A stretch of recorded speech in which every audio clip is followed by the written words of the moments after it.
How you doing, guys? See some people popping in there.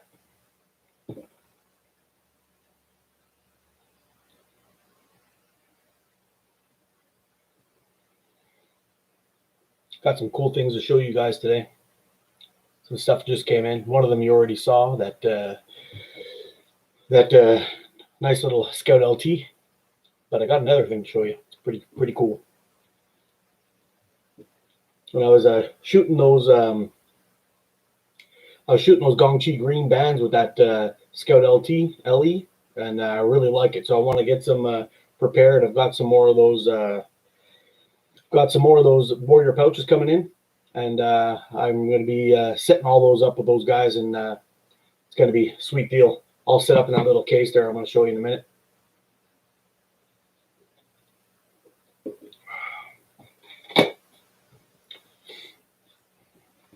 What's everybody got planned for this weekend? Are you hearing me okay? Hey, Daniel, how you doing, buddy? Everything's good over here. Did a little work in the garden this morning. Flipped over a little flower bed. My wife's coming home with some plants to plant in there a little bit later. And whipped over to the store to grab a couple of brewskis to hang out with you guys with. And that's about it.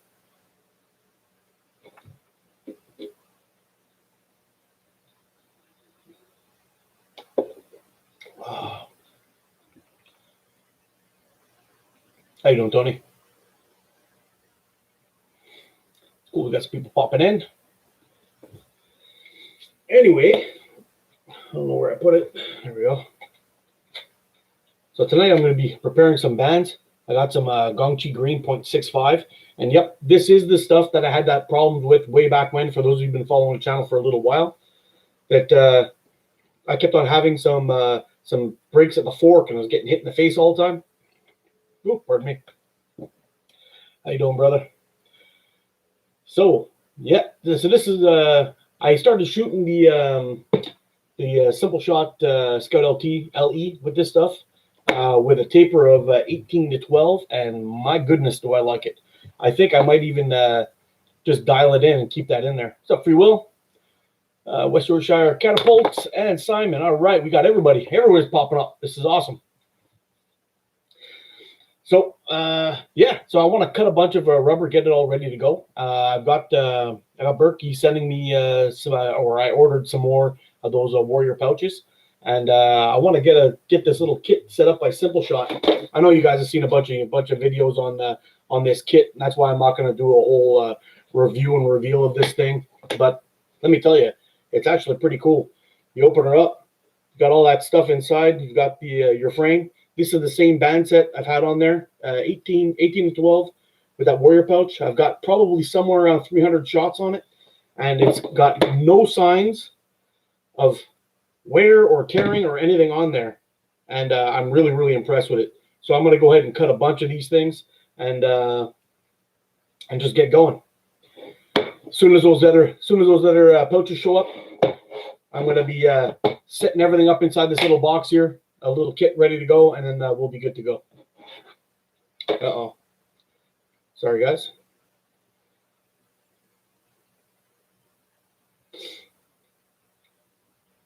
Got the wife calling me.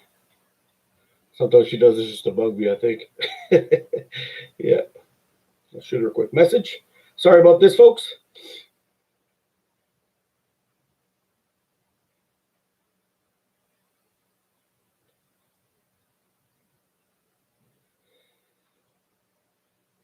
There we go. See what she says. I think I'm going to be in the doghouse a little bit later.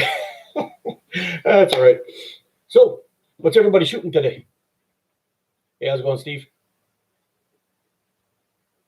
Hey, cheers from Washington. All right. Very awesome. How you doing, man? What's everybody shooting today?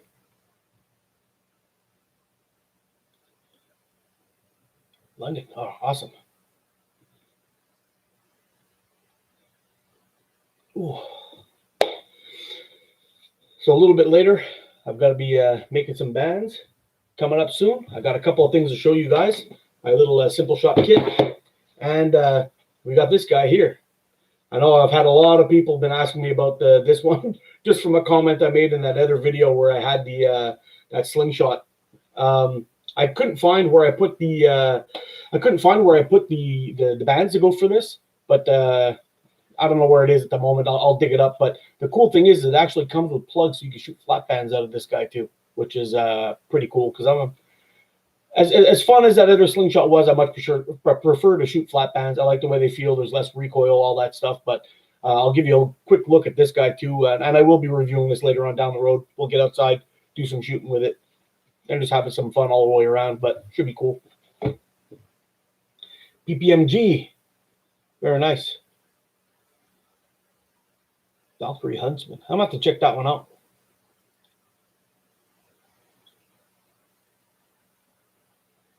Yeah, you really can't go wrong with Wasp and Slingshot products. I've been shooting Wasp almost on a daily basis recently, and I'm getting back into my my Slingshot Scout LT. I really like that frame.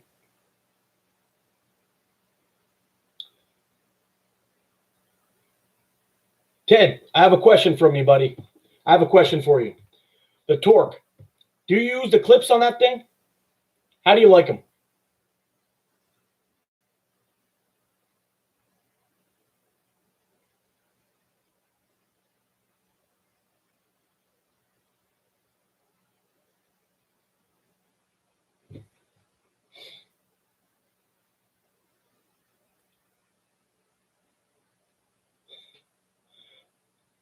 Sooki rubber. What do I think about the Sooki? I'm glad you like the content, brother. Sooki rubber. Performance-wise, it's great.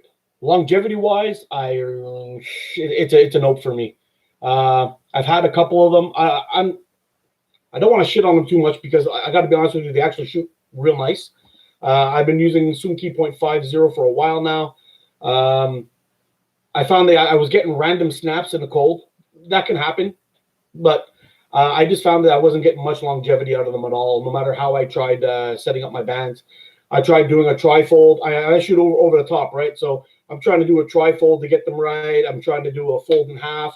I've tried different tape using the what do you call that stuff there? The ribbon, or using a crystal string or whatever. I just found I kept on getting these random cuts at unpredictable times, which was kind of strange. One time I even checked my bands. Everything was good. I took a shot, and as the shot flew through, the bands went through, and pop, it let go. Like, I don't know. Maybe I got a bad roll. It's possible. I know with the Gongchi Green, I also had a bad roll one time, and I was having all kinds of trouble. I chucked that roll out and bought another one and gave it a try, and it was good. But Sooki performs fantastic. I just found it a little bit unpredictable, and the longevity wasn't great. Just my opinion.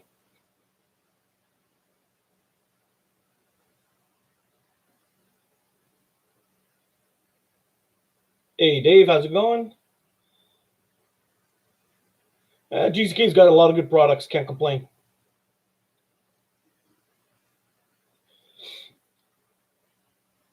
How do you like the one from the Catapult cartridge frame? Which one are you talking about, man?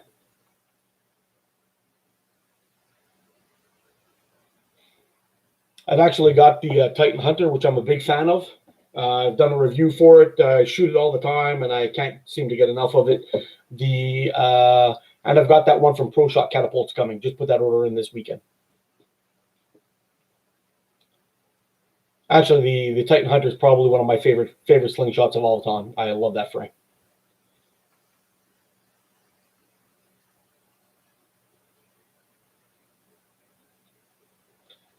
Heathy Copy, question for you. How do you like those Sooki bands? Do you find they're holding up for you?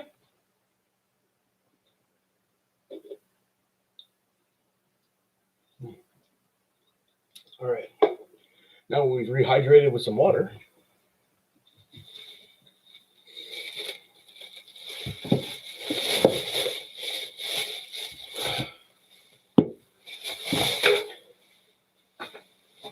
Time to continue the cold one. Continue with the cold one. Here we go.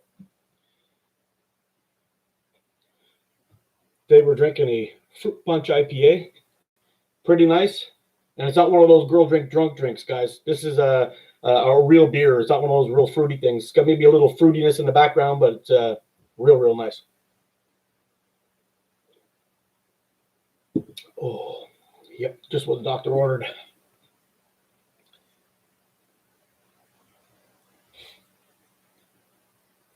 Yeah, I'd be willing to actually give Sooki another try at 0.5.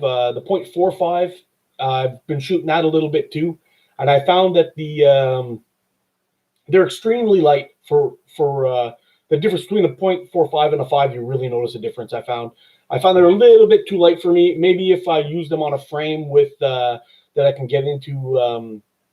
Like a big taper, like a 24 to 12 or 24 to 15 or 25, 15, something like that. They might shoot better. But I tried them 18 and 12, and they were just dropping off, like no power at all. But I would be willing to give the 0.5 a try because I really like how they performed. I just didn't like the longevity of them.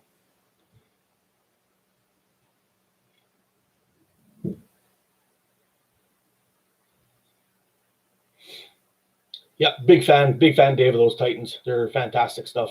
And Chris is an awesome dude, man. I can't say enough about that dude. I've chatted with him from time to time a couple of times, and he's been a good supporter of my channel. And he's probably one of my favorite channels, if not the favorite. The guy is full of knowledge, and his skill is just off the charts. Awesome dude.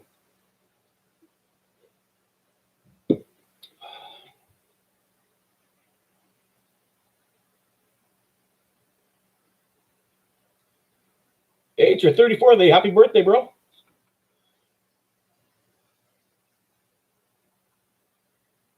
It was my birthday too, just not too long ago. I'm a May 4th guy. May the 4th be with you. Star Wars Day, man. It's awesome. And I'm a huge fan. I nerd it up when it comes to Star Wars. Yeah.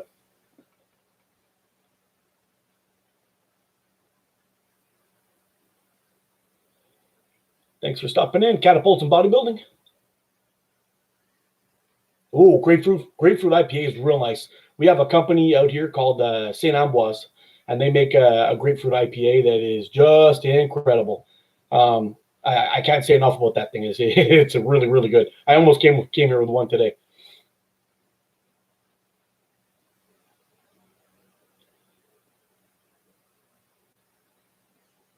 I don't know what the percent is in this one. This one's pretty low. It's only 6, this one. I think the other one I have 6. I was going to get the double fruit punch, but that one was around close to 10%, and I figured having 2 of those going, I may be a little bit of a mess later on. So I said, I'll go with the light beer, Yeah. I guess they're not for everyone, Dave. No big deal. All right. I'm going to get a couple of these bands cut up. Probably do about 2 rounds of them, and then we'll go into that Sniper Eagle Slingshot multi-tool. I don't know what else you'd call it, but it's pretty cool. I'm going to turn you guys down there so you can see what's going on. Hey, what's up, Steve? How you doing, brother?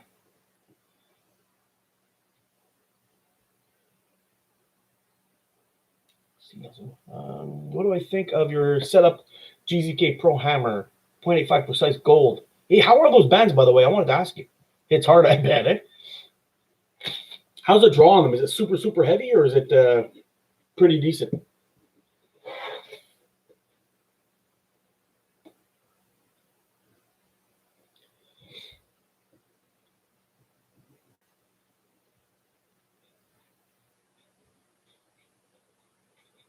I'll turn it down.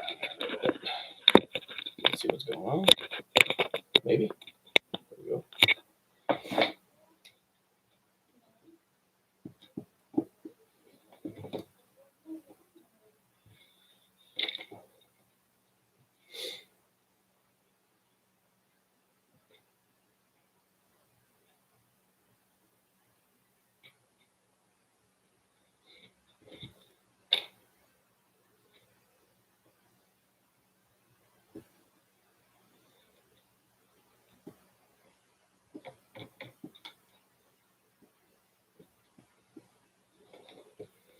It was funny.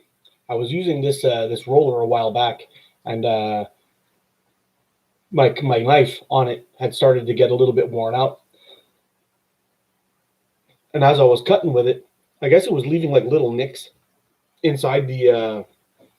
What's up, brother K? He's starting to leave little nicks inside the rubber and causing me weird breaks all over the the band set, which was kind of weird.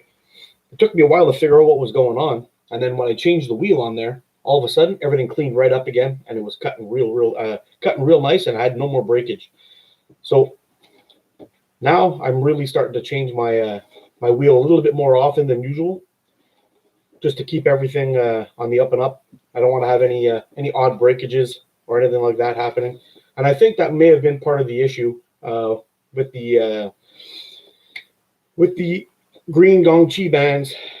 Might have been.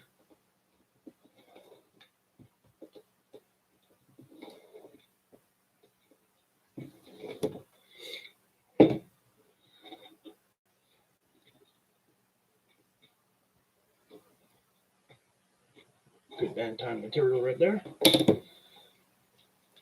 But I gotta tell you, I really enjoy using these taper templates. Everything works fantastic. Get all your stuff cut up real quick, really precise. Every piece is gonna match. Can't go wrong. Get another one going.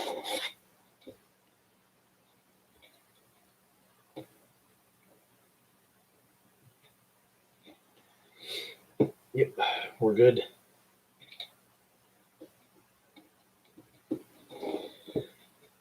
The only trouble I have with these band cutting templates is some of them, like for this one, for example, I'm cutting them to 500%. So that's no big deal. So I'm cutting them around 160 or so. It's going to be give or take. It's nothing crazy. I cut the last one at 165, 160.5 millimeters, 165 millimeters. Sorry, I'm getting all screwed up. But the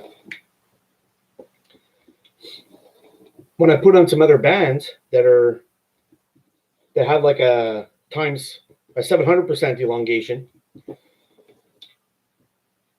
sometimes you have to mess around with it, and your one side will be true and the other side will be a little bit bigger, a little bit small, because they don't fit. So you kind of have to balance it out a little bit to make it work.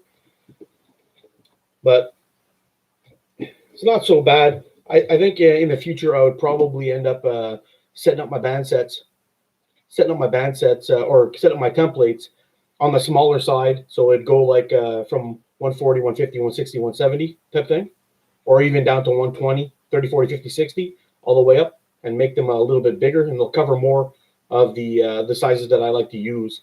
I'll never ever cut a band set that's 80 or 180 or 190. But when I picked this guy up, I didn't really know 100% what I was doing or all my lengths and whatnot, but it all worked out now. Seems to be okay.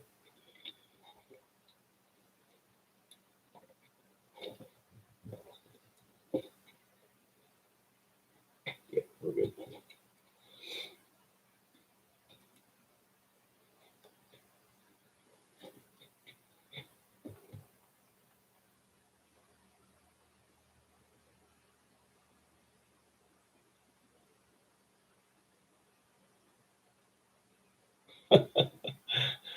Yeah, I've got a little bit of TheraBand, just kind of cached away. I want to do a speed test on those and see how they stand up to some of the more recent bands that are out there, or more, we'll call it more modern bands, and see how they stack up. I have a feeling they're going to be quite a bit on the slow side, but really it doesn't really matter. It's whatever you're consistent with, it matters.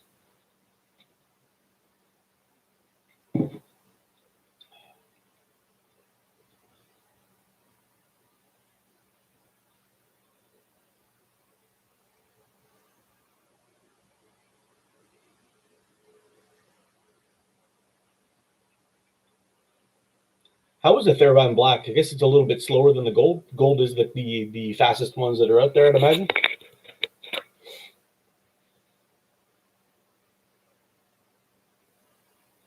The bum diggity.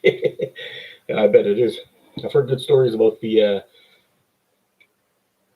old TheraBand. The new stuff is apparently not so great.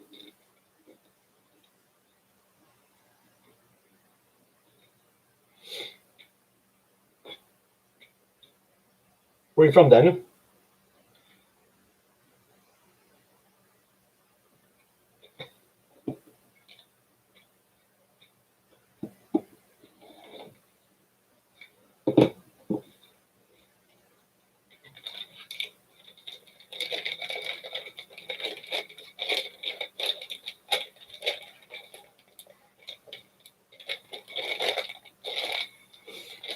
Yeah, I was doing the same thing, Coast. I ended up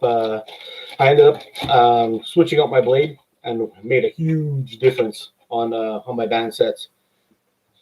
Now because I just put on a brand new one, nice and fresh, I'm gonna make a bunch of different. I'm gonna set up a bunch of band sets, get them all cut up, ready to go, and I'm just gonna leave them inside of a plastic bag in this kit in the dark and out of the air, and they'll be good to go. I'll tie up a couple of band sets once my pouches arrive, and then I'll be good to go for quite a while.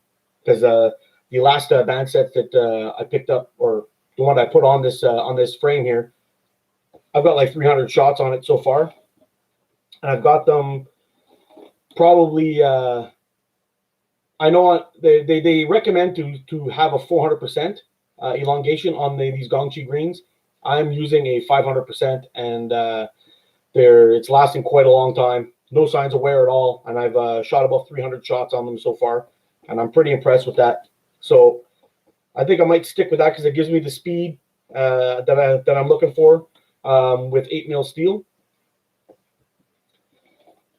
And the draw weight's pretty nice. I don't notice any kind of crazy weight or anything like that. So that's a plus. And I can't really complain in any way with these bands right now. Hopefully the longevity continues on the way it seems to be, and we'll be pretty good. I'll be very, very happy with how all that turns out. Because the first couple sets of bands, I even had a video where one actually let go and caught me right in the cheek. Let go right at the front of the fork. It was real frustrating. And I really like the way these bands shoot. They shoot real nice. The draw weight's pretty decent. They're fast. And anyway, on a whole, I would really recommend these bands, but they just kept blowing up and slapped me in the face. Happened 3 times in a row. So that was it for me. And at first I thought it might have been on. It might have been an issue with my frame. I was using the Titan Hunter, but I hadn't had any other band sets do that. So then I switched it up and I put them onto another frame. I went back and I tried it out, and sure enough, I had another one let go at the fork. This time on the bottom fork, and it hit me under the neck and the chin. But anyway, I threw that whole roll out. I thought it might have been dried out or something might have happened to it, or maybe it was just a bad roll or something happened. I don't know. But I felt kind of bad because for those, I bought it off of the Caddyshack Catapults website, and Wayne, he doesn't sell junk. He's an honest, straight up dude. And anyway, he highly recommended them. I bought them in that case, and then I picked up another one, and these ones are working fine. So as far as I'm concerned, I must have just got a bad set, and that's it. But I think we'll be doing some more testing on these guys, and I'll let you guys know about what's going on with these bands. But so far, set up on my Scout LT LE, they're shooting real nice. And I mean, look at that. No issues at all. 300 shots, and it's like they look almost brand new. Not even a change in the color. Awesome.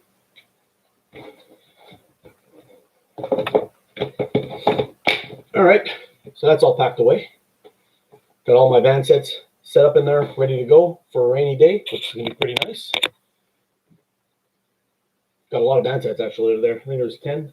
1, 2, 3, 4, 5, 6, 7, 8, 9. 9. 9 times 3. Oh, we're doing good. All right.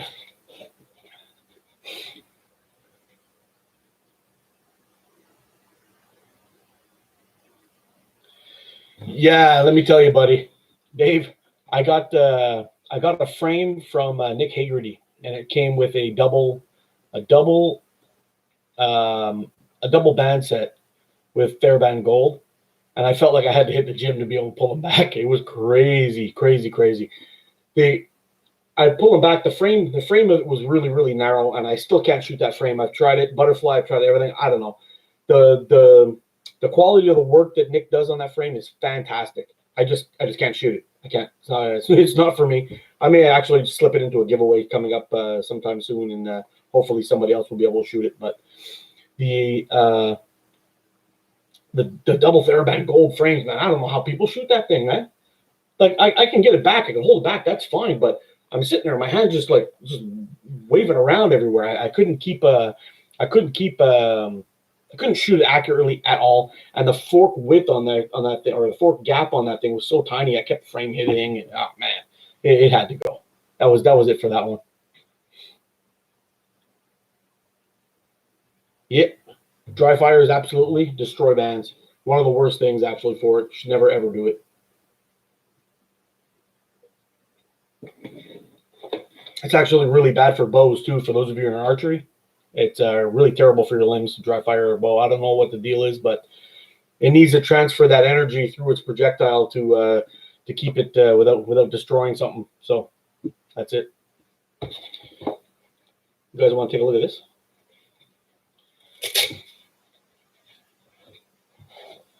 So when I did that review on that other one, Steve Nelson, what's my number one favorite caddy? This is actually kind of tough. I don't really have a number one. Okay, we'll say I have a number one, but three of them hold that spot. One of them is the Titan Hunter for sure. That's right up there. I actually like that Wasp Unifox Enzo. I know it's I don't know what to say. I know it's a very cheap in price catapult, and it's probably not the most beautiful catapult out there, but man, does that thing shoot nice. I absolutely love that frame, and I put that right up there with my Titan. I really do. And the other one is my Beagle. I love my Beagle. My Andrew made me a custom Beagle, and it's fantastic. That black one. I don't know if you've seen it in that video where I did the comparisons between the new one and the version 2 and the old one. I put those three right at my top. Absolutely fantastic. What's your number one, Steve? Since you're asking.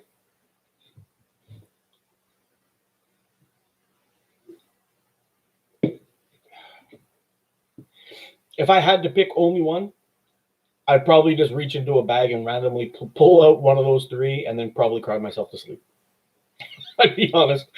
One of my other ones that used to be right at the top of that list was the Wasp Venator. The only thing that's keeping me from saying that's up there is that it's wrap and tuck. Wrap and tuck is not bad. I just prefer I can get a more precise setup with clips because I can cut them up. They both go into the frame at the same length. There's no messing around. There's no issues with the wrap and tuck, having it pulled to one side or moving around a little bit. But I have a bunch of wrap and tuck frames. Some of them I actually even carved myself. But I really do prefer clips to wrap and tuck. So that's the only reason why the Wasp Venator is not in my top three for position one. If that makes any sense to you guys. Sorry, folks. Let's have a look at this guy here. I'm going to turn you down again because I'm probably tired of looking at my ugly mug. This is the Sniper Eagle. We'll call it a multi-tool, slingshot / hunting tool. So the one complaint I had about that other video that I did is getting the pocket knife out was very difficult. I found that I had to actually grow my nails out and had to wiggle in there and kind of dig it out. This one has got a flipper on it, and it's super smooth, and it's got a really nice, can't remember if it's 3 or 4 millimeter frame spine here, but let me see here real quick. Yeah, it's probably 4 mil spine, nice and thick. It's made out of VG10 on the knife blade, which is a pretty damn good steel, actually. Not so bad if you guys if there's any knife nuts out there. The Falkniven F1, which was one of their flagship knives back in the day, came with a VG10 blade on it, and it was really good, pretty decent. So the flipping action on there is pretty nice. Really smooth. I don't have to jerk my wrist or nothing. It's literally just pull down and off it comes. Even if I slow it down a little bit, still pops open. The retention on it is pretty good. There's no way that's coming out. So I'm pretty pleased with the way that works. On the back side, there is a nice looking saw, which is a pretty decent. It feels pretty sharp. I don't know how well it's going to work, but I guess we'll have to go cut some natties up and give that a try. Cool thing is it does lock. It's got a little lock on it here to see how it works. But now you're watching this first here, right? You see that lock's on there? Check this out. Kind of a bullshit lock. So it will hold it there to some extent, but it's not great. So let's close that one up. We'll open up the other one.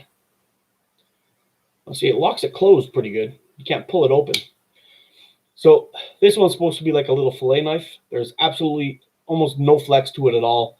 So I wouldn't recommend it for a fillet knife. It does have a gut hook on there. So, you know, working with small game, doing your thing on that might be pretty decent. But it seems to be pretty sharp. Everything came decently sharp, which was impressive. I don't like it when I receive knives and they're absolutely garbage. Yes, I end up reprofiling many of my knives, but I don't. It really pisses me off when they come dull. You have to sharpen them or fix them before you actually use them, which sucks. I'd rather just fix them up when or reprofile them when I feel like I need to or when I want to. But all things considered, pretty decent. So I think more the lock. The lock isn't the best, but it definitely locks them closed. So there's no pulling them out at all. So maybe the lock's more for keeping it closed so you don't have one pop open in your pocket or whatever. But on the open side, I call bullshit on that lock. Don't work too good. So talk about the frame. Same kind of deal. You can slide your tubes in on either side. No problem. It's got a pretty decent, comfortable handle on it, so you can get your good pulls on there, do your thing, keep your fingers out of the way of the shot, which is pretty decent. And also, if you put a flat band in here, you can put a plug inside. I wish I had them on me. I don't know where I put them. But you put a plug in there, and you can actually shoot flat bands off of this thing as well, which is pretty cool. I'm going to have to do some experimenting, but I think I will go that way. Wasp ahead of Goblet Evo. 5 caddy goblet, Evo, 100, TT. Yep, I actually like the Wasp ahead of the Goblet Evo only because I tend to shoot best 85 and 90 millimeter slingshots, fork width. The Evo, how do I explain this? The Evo is a 95. It's not that much of a difference, but whenever I'm shooting the Evo, I lock my thumbnail. I put myself in the eye. I lock my thumbnail on the point of my cheekbone. And when I'm pulling like this, I'm getting ready to release. I end up having to aim a little bit higher all the time because I end up shooting low with the Evo all the time. Now I can just take the edge of the fork and kind of line up slightly below the fork tip, and shoot, and I can shoot it fine. But I have to change what I'm doing all the time. So I do prefer 85 to 90 with 85 to 90 millimeter fork width, and that's also why I don't have a PPMG, because I believe a PPMG is around 100, and that's a little bit too wide for me. That's why I'm staying away from that one, because I know I'm not going to be able to shoot well.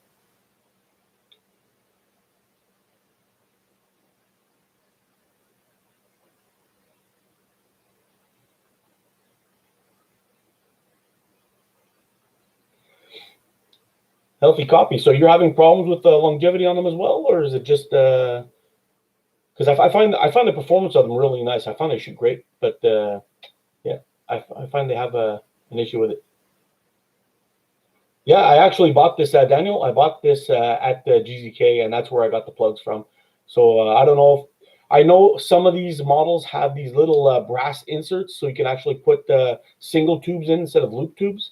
Mine did not come with that. Mine came with the plugs, and at first I was kind of like, oh man, but I actually like it better. So for me, it's a win.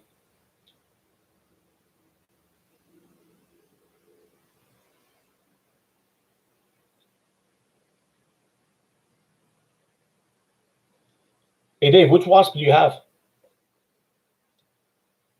I got a few of them. My Wasp Slingshots, I've got the Enzo, I've got the Unifox, I have the Pickle Fork, which might have been a mistake to buy. I know some people really like those pickle forks, man, but I don't know how the hell you shoot that shit. I've hit my hand, I hit the forks, I hit the catch box, I sent them over the fence. That's why I haven't done a video of it yet. I got to figure out how to shoot that thing. Short draw just is not happening, so I think we're going to go to a long draw on that one. This way I can kind of tweak that pouch and just let it go. But if you want to see some crappy shooting, watch me shoot a pickle fork, man, oh man. But and I've got the what do you call that? That one that it's after the Mustang. Anyway, you guys know which one I'm talking about. I got a few Wasp shots. They're quite nice.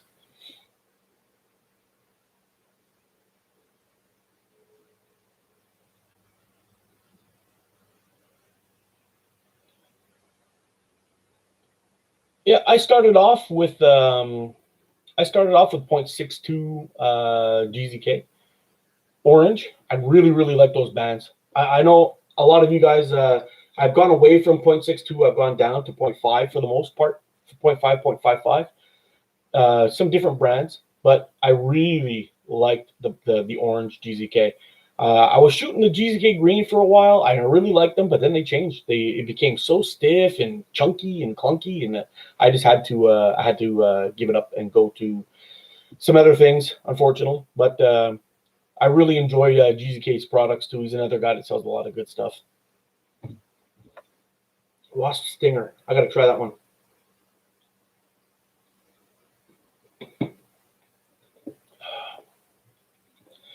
So I think I've got a little trip coming up on Victoria Day weekend, which is, I believe, next weekend.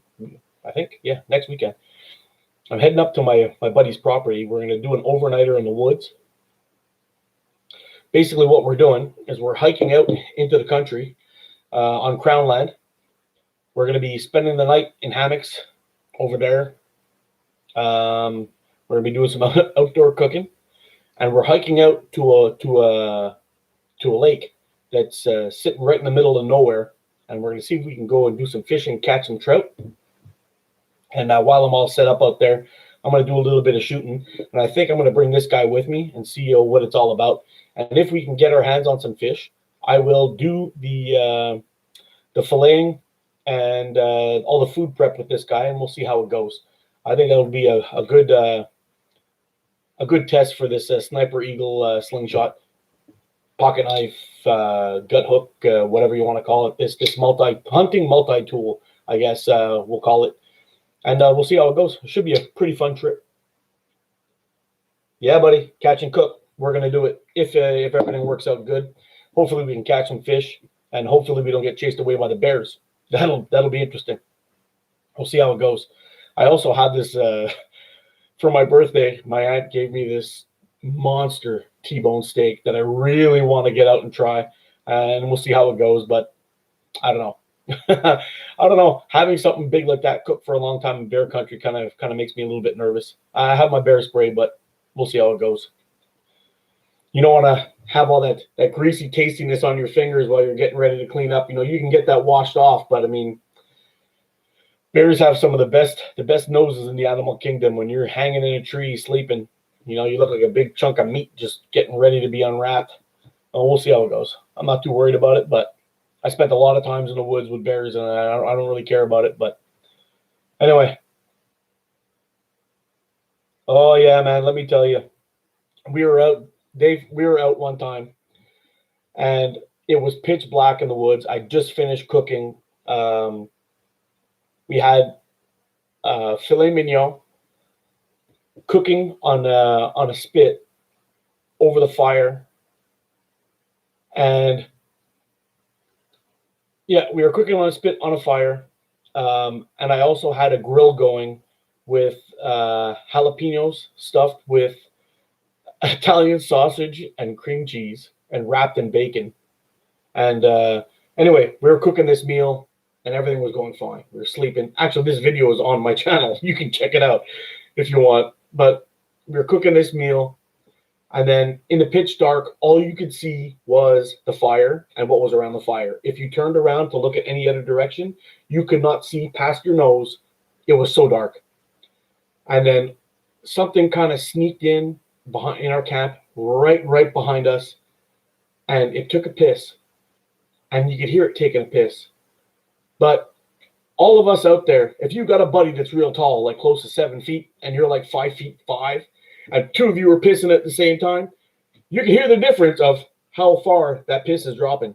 And let me tell you, this some creature went and took a leak right behind us, and we never heard it come up. We never heard it stop in there. We turned around with our flashlights, and as the flashlights were turning, this thing took off into the woods, and it was like, oh man, that was scary. That's the only time I've ever been nervous in the woods. Let me tell you. Salty soldier, let me tell you, buddy, when I get into the woods, there's no beans and wieners for this cat. Let me tell you. I am pulling out all the stops. I am cooking excellent meals in the woods. I love cooking over the fire. It could be, actually, if you guys, I don't know if you guys are into my bushcraft stuff, but one of my first videos that I ever put on this channel was a review of an axe. And I reviewed the axe. I went and chopped stuff, split stuff, and all that kind of stuff. But I ended up taking that axe and I butter or spatchcocked, I think they call it. But I butterflied a Cornish hen, and I cooked it on a stick. I took a Y branch and I stabbed it through, and I cooked it over the fire on a stick. And let me tell you, that was fantastic. That's the way to go, man. I'm telling you. I'm telling you.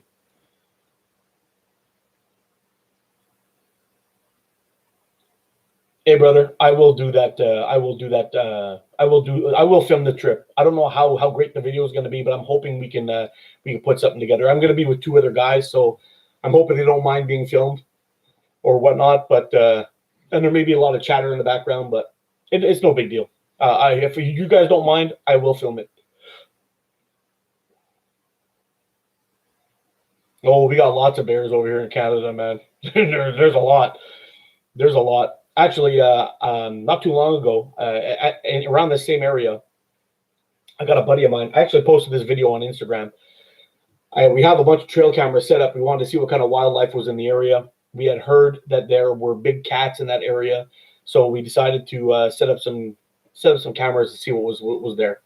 We did find cat prints, but in Canada, we have this cat called a lynx, the Canada lynx, and its feet are huge. They're really, really big. They're like this big, and they walk on top of the snow like snowshoes. But their front paws are very similar in size to cougar, and we thought that, although in my province they say there's no cougar, but we have them in two other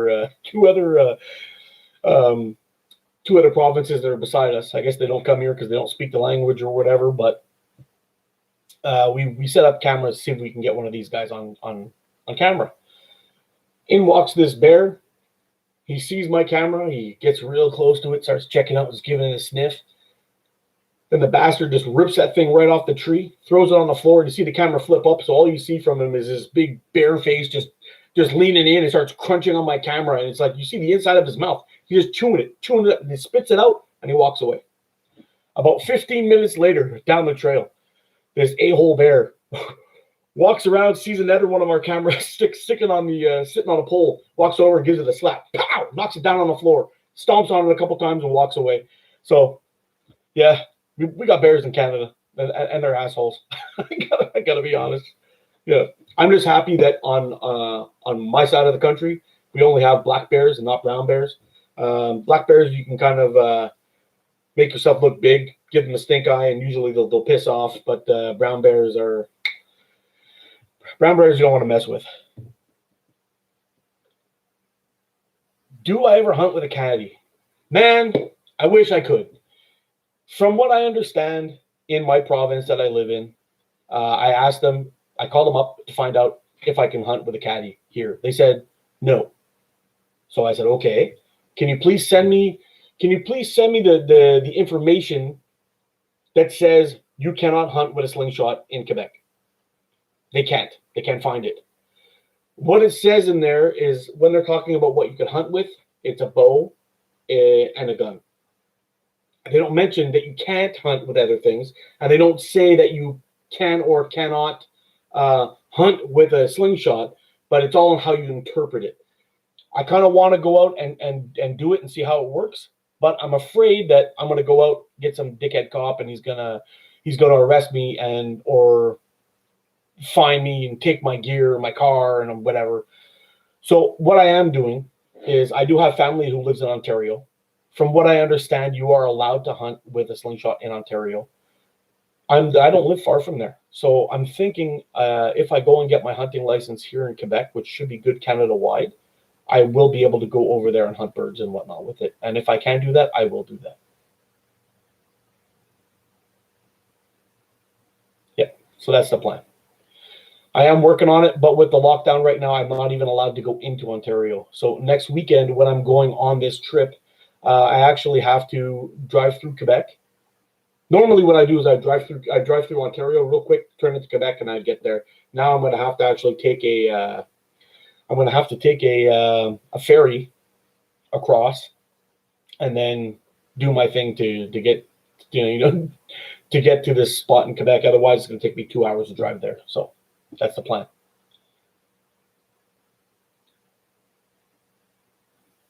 Something shows. I don't know about a sling bow. I don't know what the deal is with that. I have two bows here anyway. If I was going to use anything, I'd probably use my bow anyway. I have a recurve, a Samick Sage recurve, and I have an Excalibur compound, and I'd probably use that one. But I need to restring that one. Needs a couple of repairs.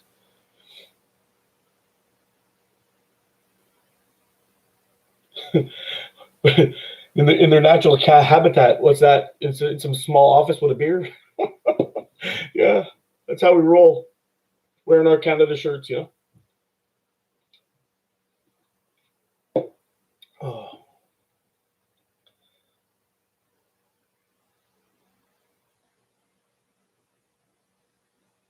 Really? What's the deal with that? You can't use a wrist rocket, but you can use a regular slingshot. Is that the deal?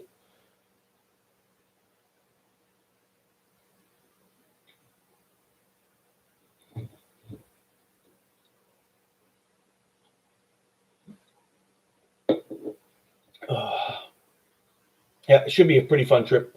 I don't know what I'm going to bring to eat, what we're going to cook, but I'm really hoping we can get on some fish because, man, I've been dying for a trip like that.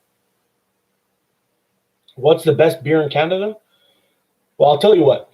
10 years ago, maybe 15 years ago, there wasn't a good beer in Canada. There was a couple of companies that were out there that were kind of okay, but really was all these like Molson and Labatt and Budweiser and all this stuff.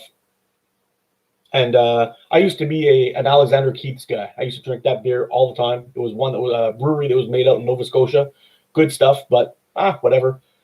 But now something's happened. I ended up going to Germany, Switzerland, and France in 2001.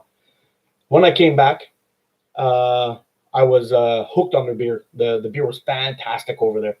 And when I came back, slowly but surely over the years, there's a lot of these microbreweries in Quebec that started making stuff like this. And for you to find them was very difficult. But now it's everywhere. So it's actually a tough one to say. Which is the best beer in Canada, because now there's so many fantastic beers that are made by microbreweries. It's a tough one. It's a tough one to call.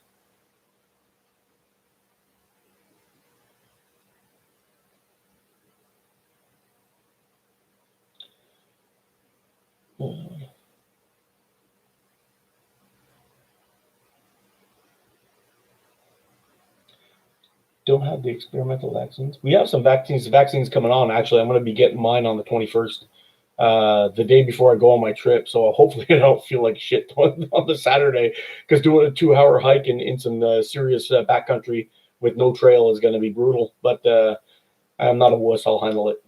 No big deal.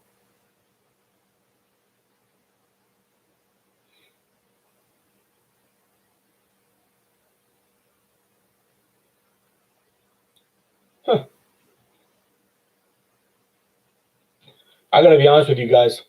Whether it has an arm brace or not, I would prefer a knot anyway. All those wrist rocket style slingshots, just junk. I don't like them.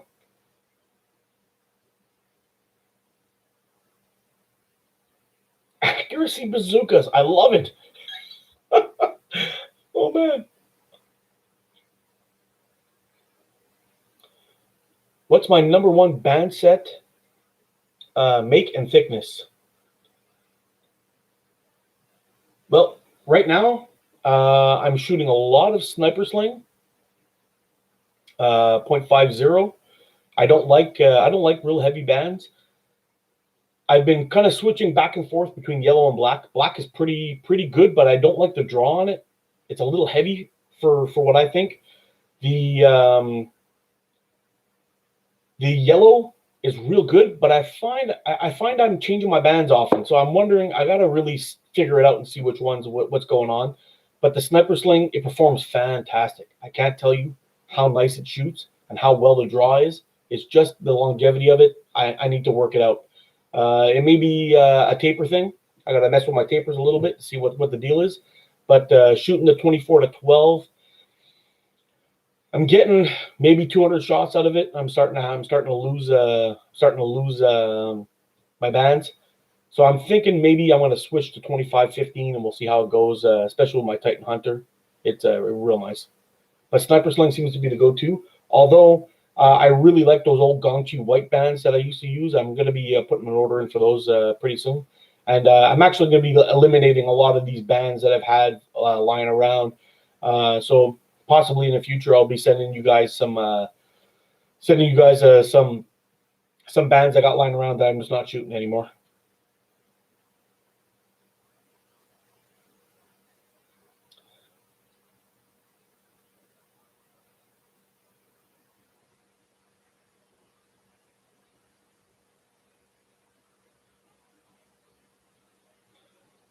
Have I tried Falcon latex?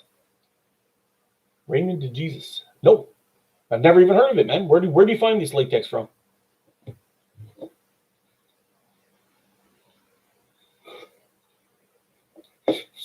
Oh, got a drinking problem. This one's empty.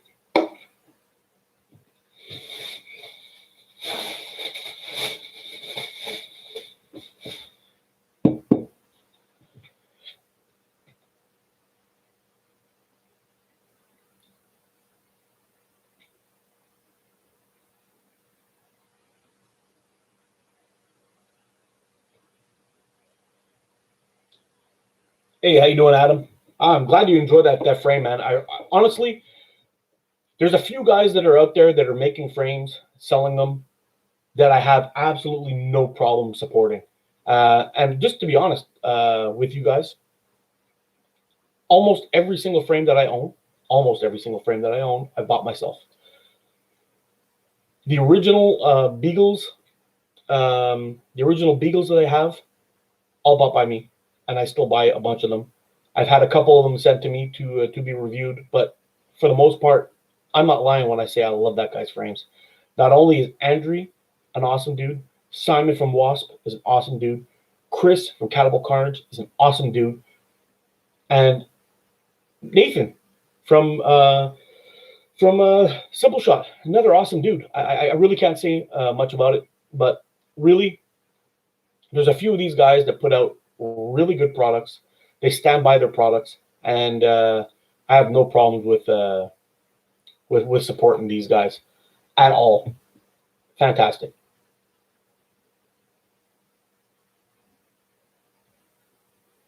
Yeah, Steve, I like 8mm ammo. Although I have really crappy eyes and I have a hard time seeing where they're going, I really like them. I think in the future, I'm probably going to do a video on how I actually aim a catapult or slingshot. I think maybe my perspective on it might be interesting for you guys to see how I figure it out and how I shoot it. But I think you might enjoy it. But I think I'm going to do that video coming up pretty soon. I still want to do it in my backyard. I've always got that traffic noise, and I know you guys hate it, but I can't always take a run out to the bush and do a shot. And I mean, just to let you guys know, we have a bit of a tick problem here in Canada, and every time I go out, it's a big deal. I have to go out. Once I shoot the video, I got to come back home. I got to take off all my clothes in the garage. I got to rub them all with a lint roller to try to pick off any ticks that might be on them. I got to do a body search. I got to hop in the shower, make sure I'm clean. I don't have anything stuck to me. It's a big to do, but it's my favorite place to shoot, and it's actually my favorite place to be. I'd rather be in the woods than I would be at home.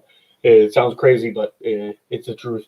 But I just can't get out to those spots all the time, and shooting spaces are limited here for me. So yeah, I may do that video on how I aim a catapult though, and how I figure it out, what my aiming reference is, and all that stuff. I may do that in the future. Hopefully, I can I can send my process over to you guys, and you guys will understand it.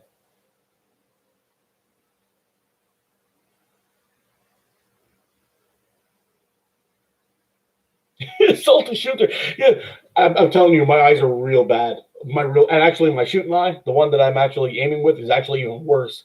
I think if I used to wear glasses, but I gave up on them. At my work, I was buying a new pair of glasses twice a year. I work with steel, so they're getting scratched and chewed up all the time. And it was like, you know what, screw it. I'm not wearing my glasses anymore. And I just stopped wearing them.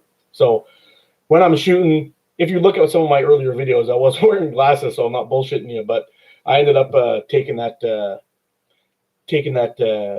glasses and tossing them to the side. And well, now I'm having a little bit of trouble seeing things. But when I used to actually shoot handguns and things like that with my dad when I was a kid, he used to always tell me to take that top sight, make it even with the one in the back, but have that one in focus and the one in the front of me and the one in the back of me be blurry. If that makes sense to you. That's what I do.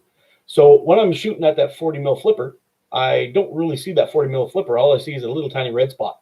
And I just try to make sure I put my fork, which is at arm's length away from me. That's pretty much the only thing I could see.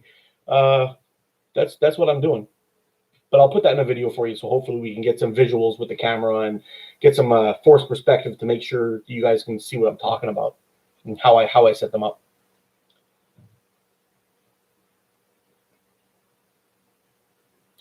Brother K, I absolutely love Gong Chi White. Fantastic bands. And the elongation on those things, the max elongation is like 7.5. It really stretches far. So you can get some wicked speed on those 0.5 bands, I'm telling you.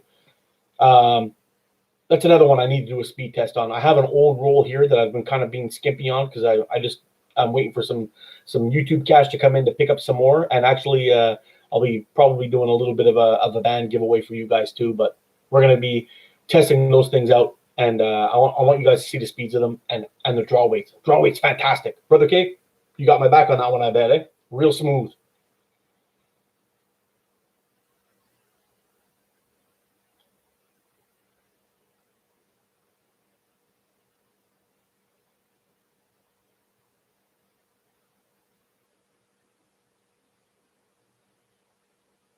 Yeah, Raymond, I'll try to get that done pretty soon. Maybe even tomorrow. I'll see if I can get out and do that. It's been a while since I've done a technical video like that on whatever on my what's that playlist I do there? Quick tips or whatever it is. I'll put it in that playlist and see if you like it. Steve, I'm glad that traffic never bothered you because it bugs the hell out of me. In real life, it actually doesn't sound that loud, but for some reason, the way the camera mic works, it really picks up all that crap from the background and it drives me crazy. But inside, outside, if you're out talking, having a beer, we don't have to yell. We can just talk with each other. Everything sounds great. It's just for some reason, the mic picks it up. I've been trying to switch cameras and adjust settings to try to drown it out a little bit, but it's not working. Aiming optics on a frame. In the beginning, when I started doing that, hold on a second. We're drinking a Vox Pop, and it's a milkshake IPA. Fantastic. Hold on a second. Oh, that's so good. When I first started shooting, the Quest for Accuracy video, I was using a Hammer Pro OTT, and I was using the sight on there. And in the beginning, I actually liked it. It was pretty cool. I was shooting pretty decent with it, and I was getting better and better as I was shooting with that frame. But I ended up having to always put my anchor point really low, and it didn't feel natural. I ended up ordering the Titan Hunter, and I ended up starting to practice on a piece of paper, getting everything all lined up, and then having my anchor point on my cheekbone. That's when everything changed for me. My accuracy went nuts. I made a huge step up. And when I was thinking about it, when I used to shoot a bow on a regular basis, I used to go twice a week, every Monday and every Friday, to a club to practice, anywhere from 10 to 20 meters away. I always brought my top finger was right at my cheekbone, and I was looking right down my arrow on my shot, and it made a real big difference. Right away, everything kind of tightened up, and well, I slowly but surely been getting better ever since. I mean, keep in mind, guys, I've only been shooting for less than a year and a half on a regular basis. The first video I did was like 2 years ago, but that was the first flat band slingshot I've ever owned in my life. And I picked that thing up, and I was shooting like it was blowing my mind how well I was shooting that stupid frame. It was crazy.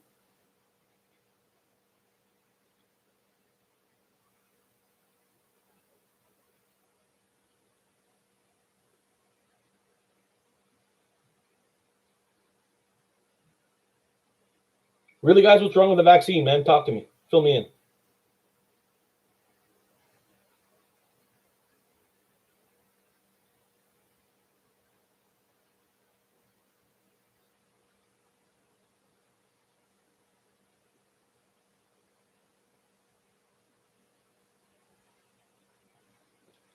Shooting with a bad eyesight and you're hitting your targets. My hat's off to you, brother. You reignited the passion in shooting a slingshot within me again. Ah, brother, that's awesome, man. Just get out and shoot. It doesn't really matter how great you shoot or whatever it is, man. Just shoot. You got to start somewhere. And if it's been a while, who cares? Get into it. Have some fun. Crack a cold one. Make it your victory dance. And the good thing about it is you're having a beer right now, but you're shooting a target later. So it's a multitasker.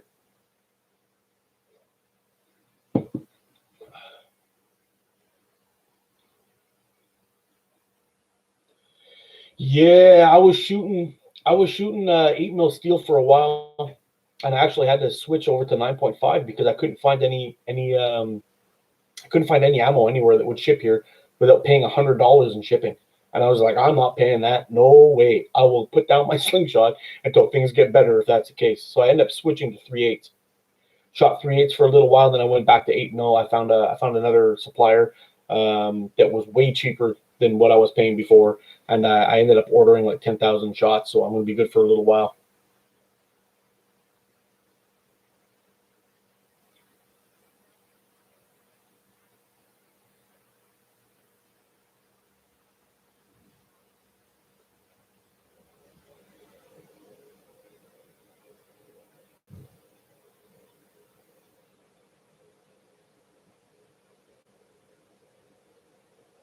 What's the worst bands I've ever shot? I don't know. That's a tough one. I've shot. I couldn't really say anything's really bad out there. Everything I've shot so far has been pretty good. I think the only big difference on anything is longevity. But if I had to actually knock something, I know you guys are going to go crazy. I'm going to say GZK Green. I don't like it. Not even a little bit. I used to love it, but now I don't like it. I find it's too heavy. The elongation's weird. It's not the same as it's been. And when I'm picking a band set, guys, consistency is the most important thing. I want to be able to buy one roll and then have another one come in, and this roll be exactly like this roll. That's the most important thing. And with GZK Green, when it switched, it was not the same. I used to get a decent elongation on it. It went from 5.5. Now it's a little bit longer, and it's really, really heavy, and it's not the same. and I don't like that. So that's the only reason why I'm knocking green.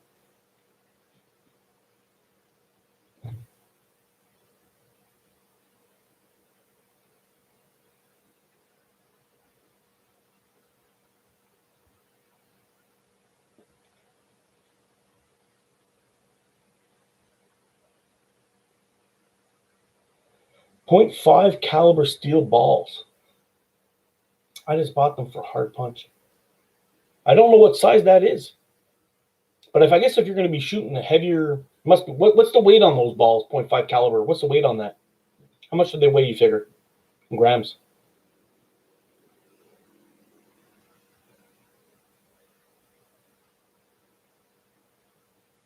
All right, brother. Thanks for stopping in, man. You take care. I'll see you again soon.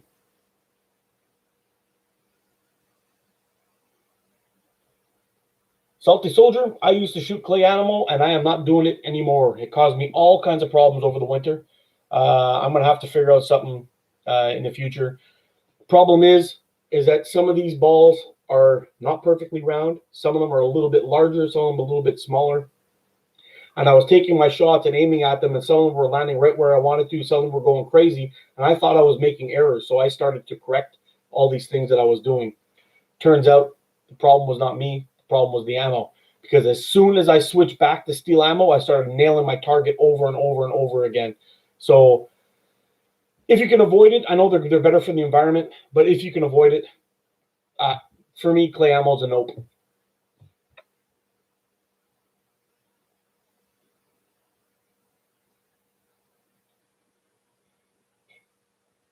All right, Dave. Good seeing you. Thanks for stopping in, man.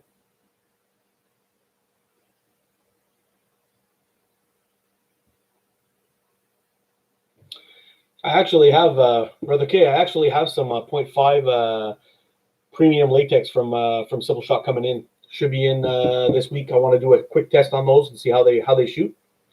I've had a lot of people tell me that they're supposed to be really, really fast and really great. We'll see how it goes. I'm going to test them out and see.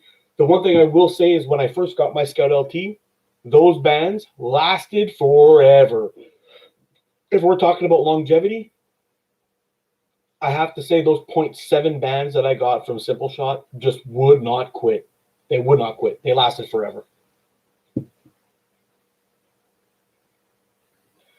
What does ATO mean? Well, that's an interesting question. Okay, let's get into it.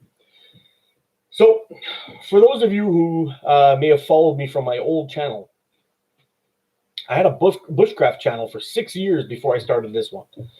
And basically what happened is me and my son, when he was just a baby, I guess he was like 4 or 5 years old, we'd go fishing and hiking, and we'd go build forts in the woods and do that kind of thing. And this was before he could actually even talk properly. I was doing this stuff with him all the time. We were having a blast. And he used to always say, "Hey, Daddy, we're going to go for venture time?" And I was like, I started doing these videos to try to show family who live in different parts of the country and whatnot to, see what we're doing and how my kid's growing and that kind of thing. So I ended up calling the channel Adventure Time Outdoors. As that channel was growing, and I realized I had some people tell me that, "Man, your channel is awesome. I don't understand why your subscribers suck. What's the deal?" And I ended up talking to a few people, and I went looking through, and I actually screwed up when I set up my channel. I set it up as a business account. My channel was not growing. I was having all kinds of problems with it, and I ended up starting the second channel. And what I was going to do originally was actually transfer all my videos from that one over to this one, and I was going to release all those videos, and I was going to do that.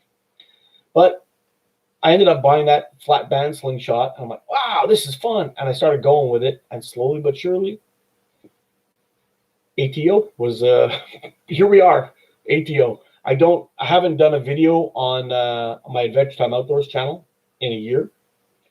I'm probably going to pull over a couple of decent videos that I have over there and bring them over here for those of you guys who are into the whole bushcraft thing and want to see some of that stuff.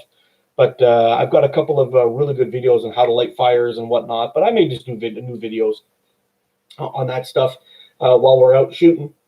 But if you guys like those kind of stuff, I'll do it. But anyway, long story short, that's what ATO means, is Adventure Time Outdoors. That's it.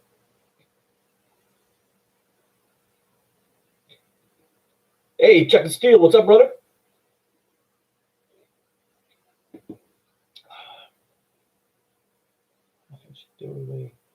Wow, that's a heavy band set, man.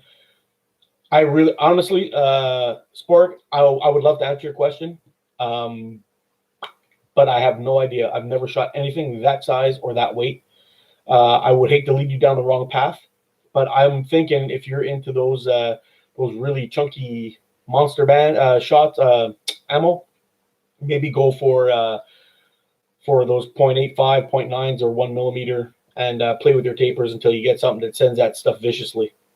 That's all I got for you, man. Sorry.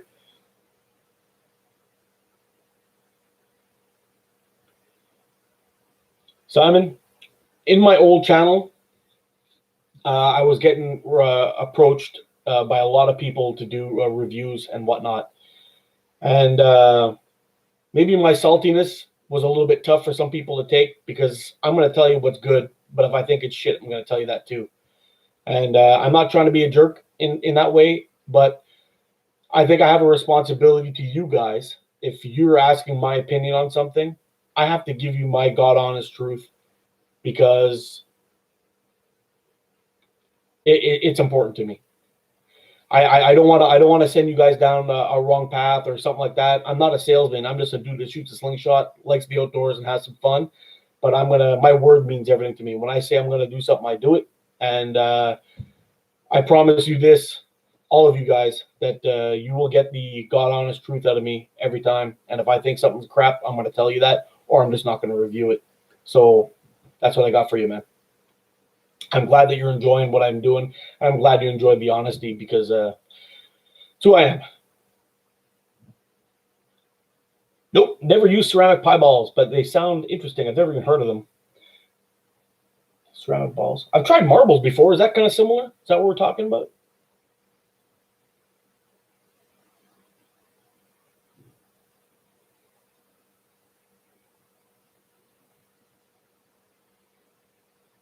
I'll keep it going, brother.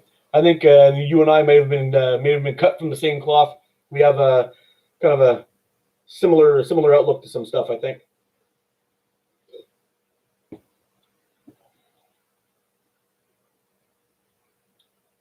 Steve Nelson, my name is Mark. There you go, brother. It's good to meet you. Yeah, my name is Mark from Veg Time Outdoors. Hey, if you guys ever want to see a video, like a question, a Q&A type thing, you have any questions about anything, put it down in the description or in the comments, and I will do a video, a question and answer. Maybe we'll go out. I'll get a fire started. We can. I'll get something cooking, and I'll just have a good printout of all of your guys' questions, and I'll answer them one at a time, over and over and over again. If you want to, let me know if you're interested in something like that.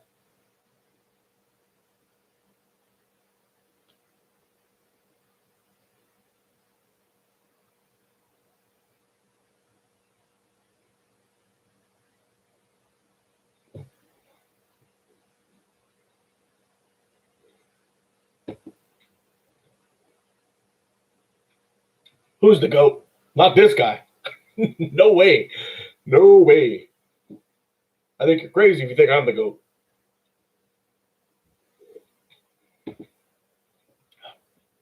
I had to laugh. Back a few years ago, this company, this place is called GearBest. They sell stuff out of China. They asked me to review a hammock for them, and I went out and I set up the hammock, and I was like falling out of the thing. I was having all kinds of trouble, and I basically told the guy, I'm like, look, bro, I'm sorry. I did my video. I'm like, this is a piece of crap. Don't buy it. It's useless. It's junk. The straps aren't long enough. The thing's too narrow. They said it was supposed to be 10, 11 feet long. It's only 9.5. Man, I shredded this thing. And they called me back, and they're like, oh, well, we gave it to you for free. So, man, I'm going to send it back to you. It's a piece of shit. I don't want it. I said, this is garbage. I said, in fact, just because you sent it to me for free doesn't mean I'm gonna sell it for you. I'm gonna tell you flat out that, look, it's either good or it's bad. If I can't give you my honest opinion on it, then I'm sorry. I never saw another thing from them again after that, but doesn't matter.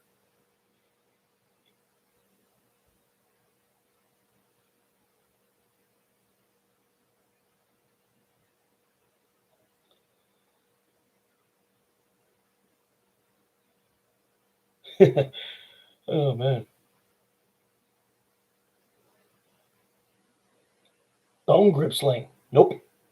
I don't even know what that is. Are we talking something made out of antler or something like that? Stacy, fill me in, brother. I've tried many slingshot types. Terry makes the most ergonomic sling.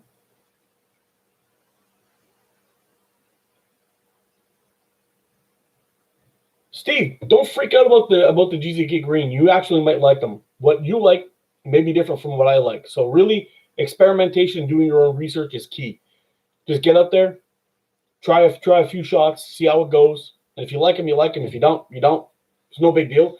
I'm sure you could pop them up on Kijiji or whatever it is you guys sell stuff on. And there's other people out there that still swear by GZK Green. I'm just not a fan.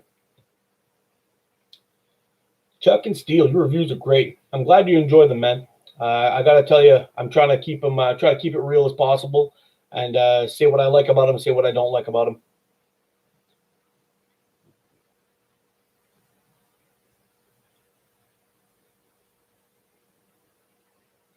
Ravioli cooked in a tin can.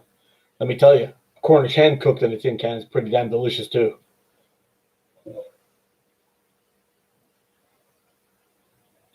Full butterfly, I don't know. I'm more comfortable shooting a three-quarter or half butterfly, I guess we can call it. Call it three-quarter butterfly. Pretty comfortable shooting that. My favorite of all frames to shoot butterfly is one that I carved myself, and I got a video of it somewhere. I'll see if I can. I'll put that in the description if you guys want to check it out. I carved one out, and I cut some cans and do some. I chase some cans down the trails in the woods with this little frame that I made. But I really like that one for butterfly. And actually, I have an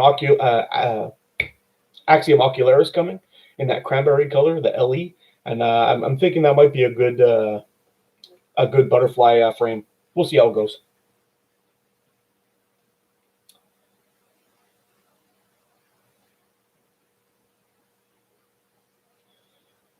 Spork, you may find it takes a little bit of time to get used to your anchor point. When I was shooting, I tried shooting it a couple of times way back, and I was having trouble. So I ended up coming back to about, I guess, just to about here. It was really comfortable, and it's bringing my band right where I like to shoot from, and it made a big difference. It's going to take some practice, but really, when you're trying to work on your accuracy and all that stuff, shoot paper. It's boring as hell, I know, but set up that paper target, and when you're shooting, really pay attention to your shot sequence, what you're setting up, and where that ball goes. Most of the time, it's your release. But when you're shooting butterfly, or I do anyway, I do speed bump a little bit. It'll make a difference. From frame hits or any kind of nasty, weird release crap, if the ball has enough time to get back on track as you're shooting it, because the bands are so long.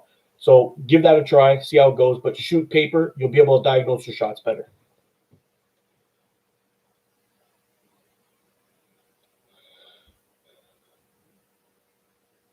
It's molded to fit your complete palm. Wow, that sounds really cool, Stacy.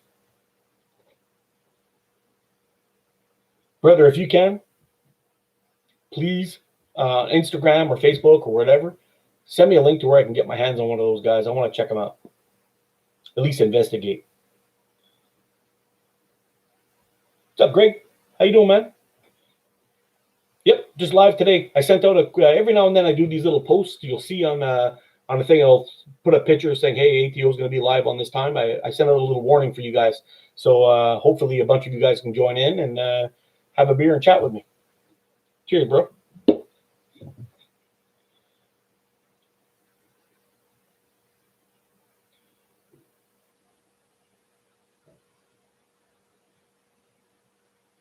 Chuck and Steele, that would be very much appreciated to a lot of folks out here trying to, earn their wings shooting butterfly.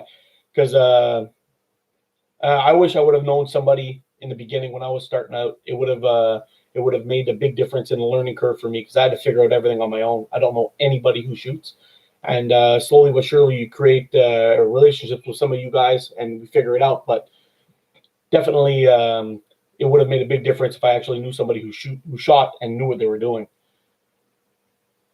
So any kind of instruction videos that you can put up, because I've seen you shoot, you're sick, dude. Put them out. Everyone will be appreciated for that, I'm sure. Here's the challenge. Uh-oh. Next time I'm in the woods, cut a natural and hit a 40 mil flipper at 30 feet 5 times in a row on a video. I'll give it a try.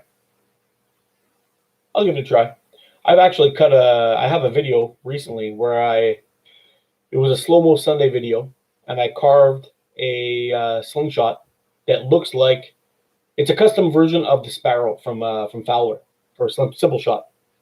And I shot an ice cube with it in slow-mo. I shot a grape in slow-mo, and I cut a card in half with it in slow-mo.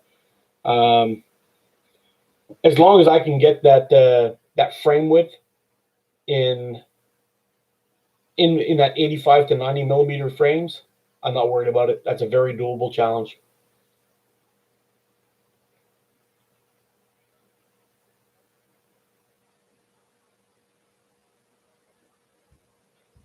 Yeah, but shooting paper, sport, shooting paper will help you find that anchor point. That's the thing. That's what it's all about, bro.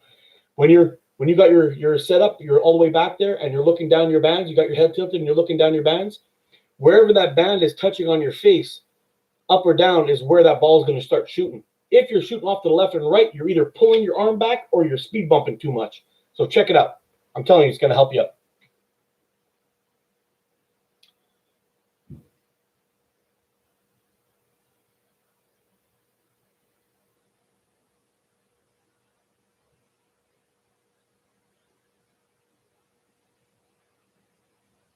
I've tried many sling styles, and it kicks.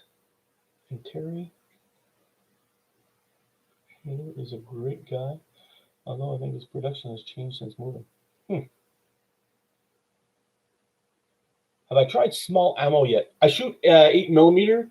I'm thinking about maybe trying out 6 millimeter and see how it goes for target shooting and whatnot, only because I can get a whack load more of it for a cheaper price.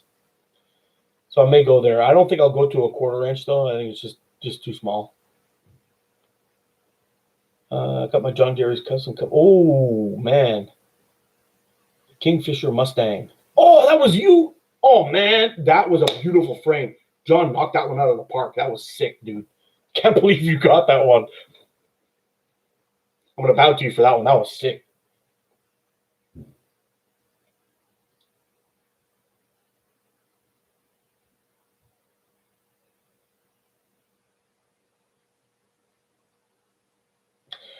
No, Chuck and Steel, I'm glad you said that, brother. Paper shooting will tell you everything. I know a lot of people don't like to do it. It's boring. It's not fun blowing up cans and hitting lighters and shooting cool stuff. But paper is the teacher of all teachers. It'll tell you everything you've done wrong. If you're taking your shots and you're shooting your shots and everything's good, and all of a sudden you flinch on your release and your ball goes crazy, well, you know what it's from. And I've even actually took it a step forward or further. I actually put my camera out there sometimes just to see what I'm doing wrong. Because sometimes all of a sudden you get tired and you start tilting back more or moving the top fork forward. There's a bunch of things that'll help you out. But really, paper is the true teacher. It tells you everything.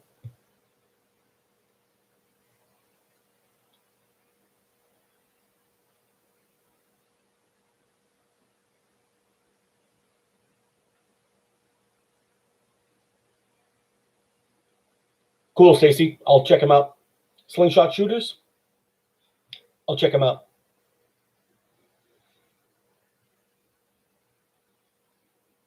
Is there any benefit to butterfly? Because the bands are longer, is it any faster? Absolutely. It's the same kind of principle. If you take say you're shooting 357 Magnum, and you're shooting it through a handgun, and then you're shooting it through a rifle. The exact same round, exact same powder, everything is the same. Because when the explosion happens or your release happens, this bullet will travel through this tube or have this stretch through the band set. Either way, it works out the same. The more time it has with the acceleration, the faster the projectile is going to go. Same thing as a handgun versus a rifle. Exact same thing. There's no difference. The more the power or the explosion is traveling down that tube and spinning that little bullet down that thing, it's the exact same thing. There's no difference. That's why when you're shooting butterfly, it's faster. It's got more time to accelerate as it's leaving your fork or your grip. So yes, way faster. Like probably somewhere 100 feet per second faster in many cases.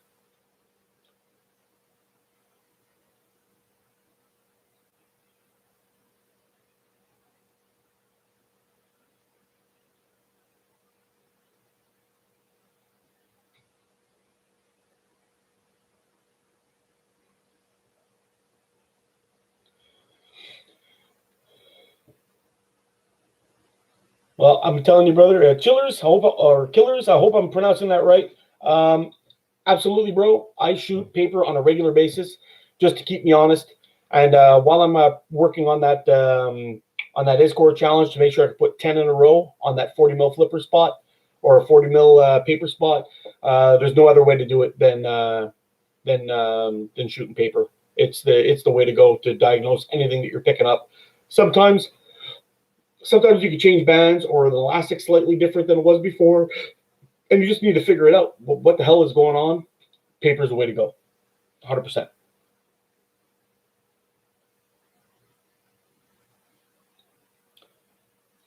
Yeah, I may try 1/4 inch. I think it might be a little bit too small for me. I don't know. We'll see. I'll have to buy all new bands and not bands, but all new pouches and whatnot for those things. But I may give it a try in the future.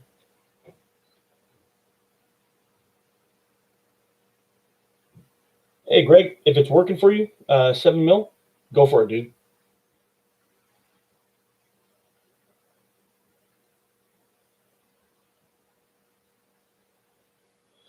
On my Titan Hunter, do I change your rivets much? I have changed them a couple of times, but what I've noticed is that I tend to tighten them too much, and that's why they're wearing out fast. You really don't need to really crank them down. It's seriously once you feel a little resistance on there, give it another 1/4 turn and you're done. That's all you need. Well, since I started doing that, I don't have to change my rivets anymore.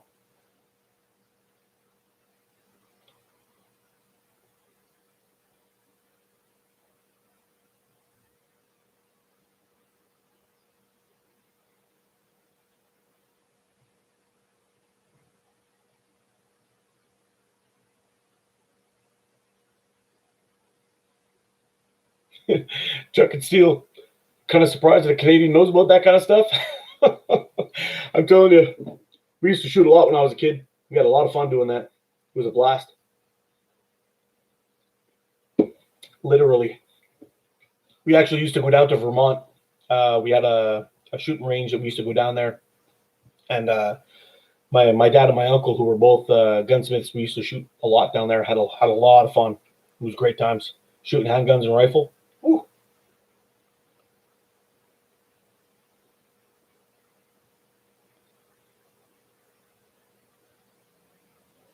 Hey, Stacy, where are you from anyway, brother? Before you take off there, fellow Canadian, I'd like to know.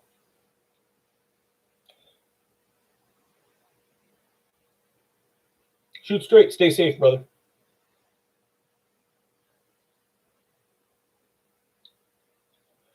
Salty Soldier. Well explained.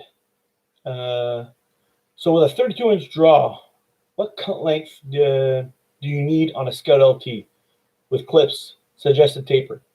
Well, here's the thing, Salty Soldier. What I do whenever I'm making bands is I always check the elastic's max elongation. So to give my active band length. So once I've checked my max elongation, let's say for example it's 6. So I can't stretch it any more than 6 centimeters. Then what I do is I add on 1 centimeter for a pouch attachment, and however long my however much elastic I use for the attachment on the fork. So if I'm a wrap and tuck, I may add like 1.5 centimeters because I like to fold those bands up, makes it look neater. Or if it's a clip, I may only add 1/8 or 3/16, something like that, 4 mil, whatever, millimeters, and I do it that way. But I also add about 1/2 centimeter, because if you're doing 6 times, you've got 1/2 centimeter. When you stretch it out to the max, it's going to be 3 centimeters long. So this would be the max elongation if I did it straight up. And then with that extra 1/2 centimeter, I could pull it back to about here. And that'll give you a little bit of extra elongation. So depending on what rubber you're shooting, what size ammo you're shooting, will make a difference on your taper and make a difference on your active band length. And active band length is that length that actually stretches to make your shot shoot. All the rest of it's going to be attachment points, so don't even count those. I do have a video on how I make bands from beginning to end, checking the elongation of my rubber, blah blah blah, all that stuff. It's in my list. You can check it out. But that's how I do it. And for the elongation, when you add a little bit of extra to your band set, it will slow down the speed a little bit, but you'll get many more shots out of it. So that's how I do it. I hope that helps. Where was I here?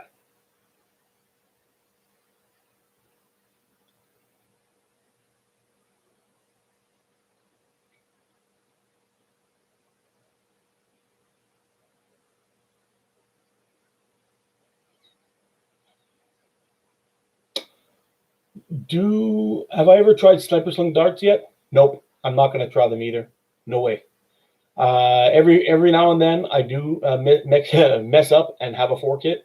And if I do have a fork hit, that means I'm going to end up shooting myself in the hand. And nope, just not doing it. Maybe in the future, if I can find a special glove to wear or some kind of shield to keep myself from shooting myself in the hand. But the sniper sling darts look really damn cool. But I'm not a perfect shooter like Chris Graffin is, so I'm not going to do it. Jackie Puppet. Do I ever hunt or just shoot for sport? Right now, I'm just shooting for sport. It's illegal to hunt in my area where I live, and I'm hoping that the province beside my country, beside my province, will it is legal. If it is legal, then I will be doing some videos from time to time. Do I put lube or grease on rivets? Absolutely not. Doesn't need it. He hates starts like I hate farts. Word.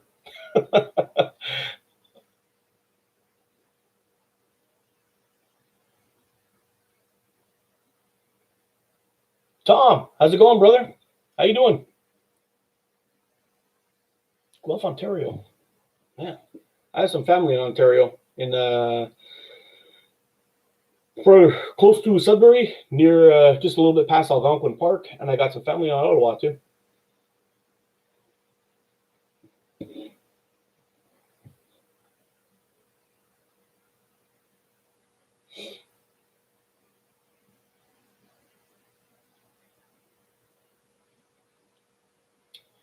Yeah, there's a few bands out there, Chuck and Steel, that have a really long elongation.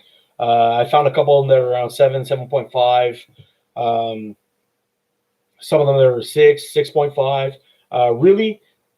You really need to check every single roll you get.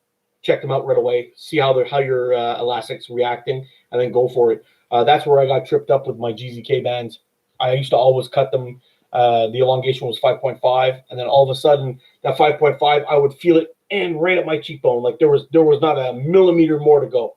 And then all of a sudden they started stretching more, and I didn't know what was going on. Then I got another roll where it was like it stopped there again. It was too inconsistent. That's why I went away from it.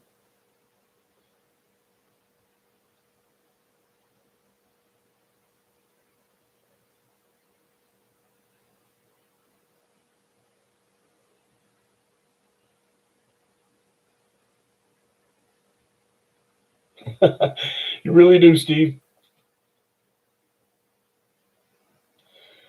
Well, remember, guys, I was telling you about a channel that I used to have or I still have actually, but I don't really add to it anymore. It was called Adventure Time Outdoors. Tom was one of my main dudes, man. Tom's an awesome guy, and you should check him out. good woodsman, good all around dude. Tom's the man. Used to be called K-bar user back in the day, and let me tell you, awesome dude.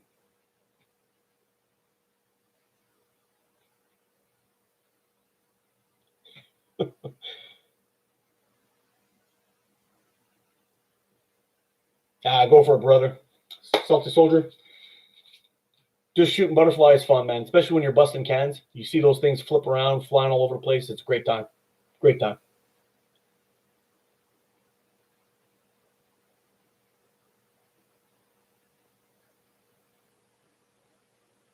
Hey, take care, Free Will. Thanks for stopping in, brother.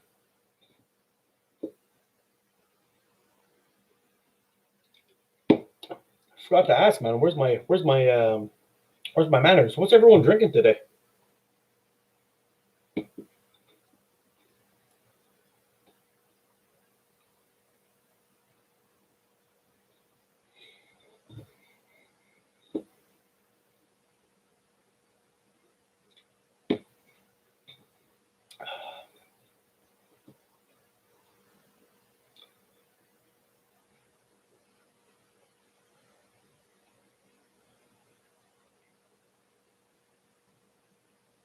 Rum and Coke. I like your style, brother. What do you got, the Kraken going on? Have you ever tried that? Or hopefully you can get it in your area.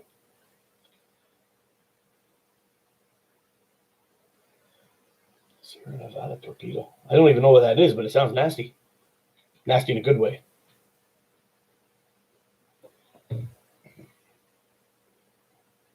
Mint tea and chamomile tea. Man, I like mint tea. It's really damn good. Chamomile, I don't know if I've ever had it. Wild turkey. Ooh, buddy. There we go.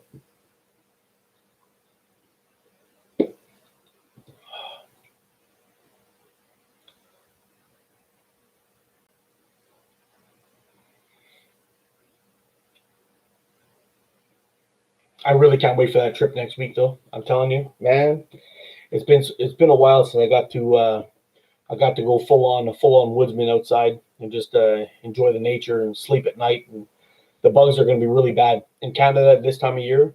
Oh, buddy, let me tell you, the black flies are ridiculous.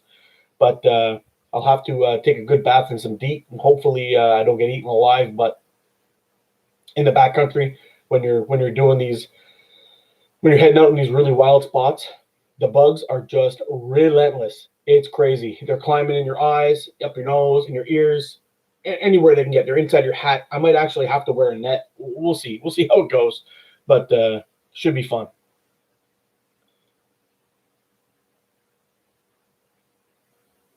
Captain Morgan Spice is pretty nice, but I'm definitely a Kraken man. Since recently, I got introduced to the Kraken, and then my goodness, it's a fantastic rum. I love that stuff.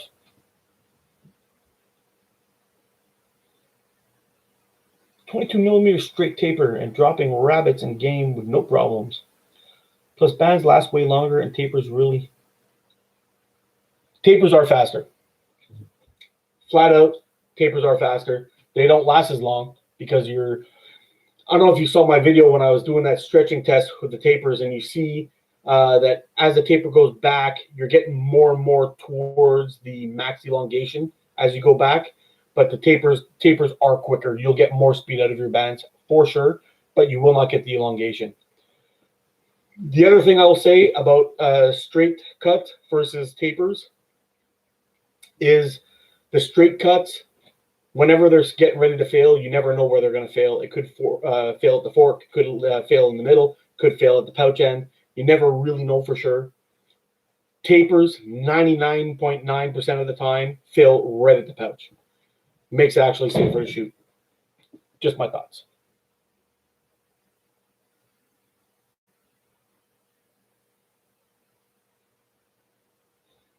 Dead man's finger is the best? What is that? I feel like I need to Google something now.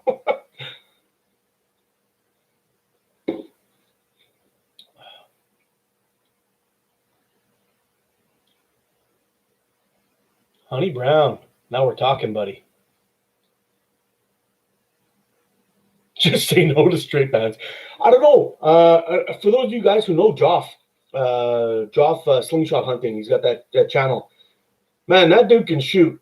and he shoots straight bands all the time, 22 straight cuts.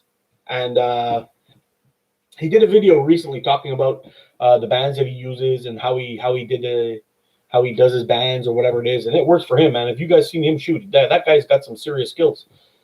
But I don't know why he picks stretching them out to 5.5. Is that the max elongation or whatever it is? He didn't go into that explanation on that, why he does it that way. But let me tell you, man, he does a pretty damn good job with those straight cut bands. That's for sure. But really, guys, I know there's a lot of shooters out there that really know, like Gamekeeper John and Chris and Catapult Carnage, and I mean, there's a bunch of them. There's a bunch of guys out there that make their bands in certain ways, and you can shoot what they shoot, you can shoot what you shoot, or whatever. But in the end, is once you find something that's really comfortable and you like the way it reacts, you like the way it shoots, you like the way it feels, the draw weight, how it feels in your hand on the pouch, you don't have to grip it too hard. Once you've dialed in all that stuff, don't mess with it. Stick with what you got. Because if you're shooting really damn good, you may need to make a couple of minor tweaks. But once you got it, you got it. Like, really, don't mess with it. You'll only get better through consistent shooting like that. That's the way to go.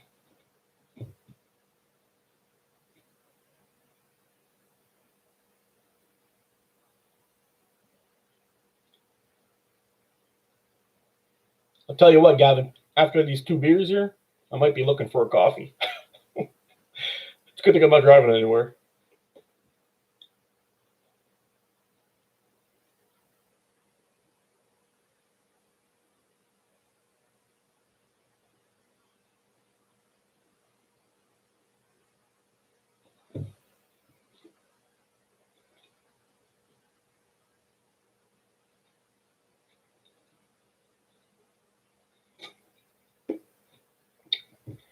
I think if there's any bit of advice I can give any of you guys who are just starting out or have been shooting for a long time or whatever, is do your own research.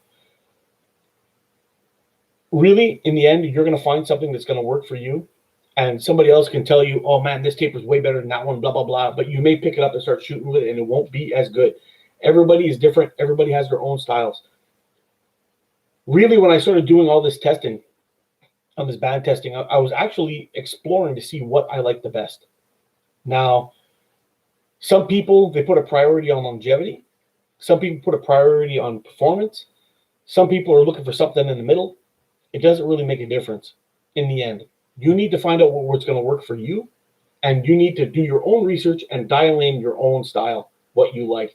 Because everybody's got something different. Some people like to twist the pouch when they shoot. Some people like to keep it straight. Some people like to shoot butterfly. Some people like to shoot straight up like this. Some people like to shoot gangster. There's a whole bunch of different things, different tapers, different setups, different pouches, there's too many variables to say which one's the best and which one's the worst.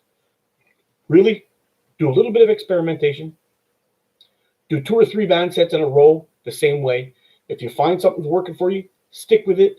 Keep it going for a while. If you think maybe I can get a little bit more speed, a little more reliability out of it, narrow your taper just a little bit, change your pouch, whatever it is. But once you get into that spot, into that zone, stay there. Don't mess with it, because you will get better with consistency, because that ball is always going to go where you think it should go.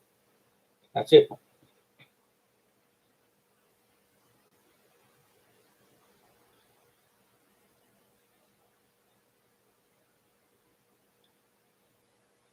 I just started shooting last year, and I've tried a ton of bands and ammo until I found what works. Now that you found what works, just stick with it, Greg. That's the way to go with it. And slowly but surely, your style will grow with what you're using. It's going to help you, I'm telling you.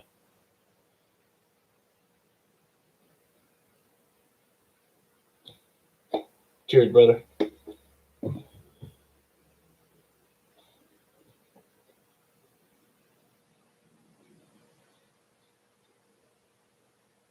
Chuck Steele, that's exactly the point I'm trying to make. He says, since I taught myself how to shoot, everything I do goes against everything on the mainstream tells you and how to shoot. Works for me, though. Gamekeeper John is an absolute laser beam of a shot. The guy's great. But when he holds a pouch, he holds that pouch in front of the ball. And it may or may not speed bump from him, but he's he's a great shooter. Everyone knows he's a great shooter. That's how he does it. And everyone tells you to always hold the ball so the pouch stays open. I do that too. And I find when I go in front of the ball, I'm a little bit more inconsistent because I've done it the other way around for so long. Gamekeeper John has been shooting with his hand in front of the ball. He shoots it all the time. He actually tells people to shoot that way. But he does what works for him, and nobody can say that guy's a piss poor shot. That's for sure. The guy's a star. What are my thoughts about 0.7 precise red? I've heard very good things. I'll tell you what about precise. I've never shot 0.7 red, but I shot 0.65, and I love those bands. Precise makes some great bands. Longevity's good. They shoot fast enough anyway, and the draw weights are pretty comfortable. Precise is a good band company to go for, if you ask me.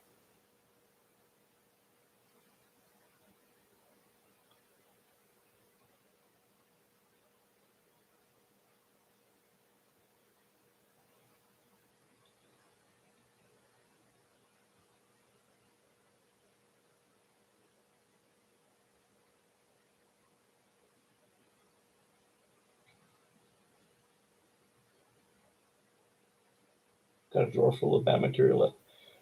Greg, I've got so much band material sitting in my desk that I'm probably never going to shoot again.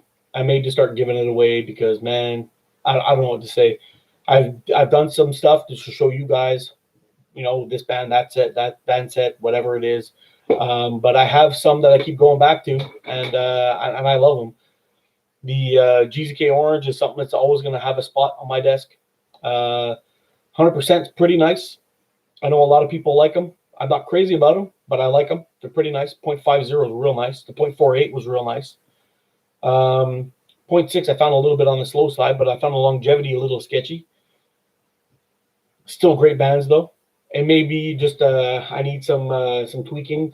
Sniper Sling, fantastic bands. But I got a whole bunch of them that I didn't like. And actually one of the bands that I really liked was GNOL. But they're discontinued now. They're not doing them anymore. It sucks.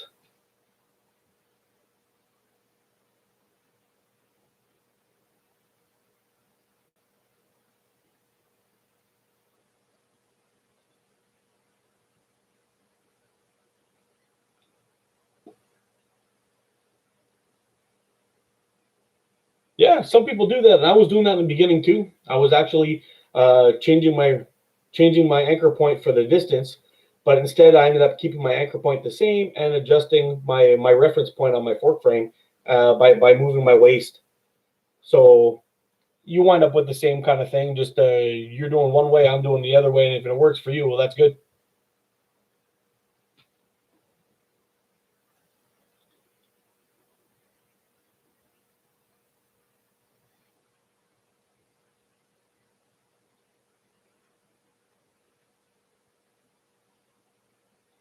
GZK Orange does some great bands. I really like those things. I was actually surprised when I did the speed test on them because they were almost as fast as the Green. The Green were the fastest band sets I've tried from GZK. And my goodness, I was surprised at how fast those things shoot.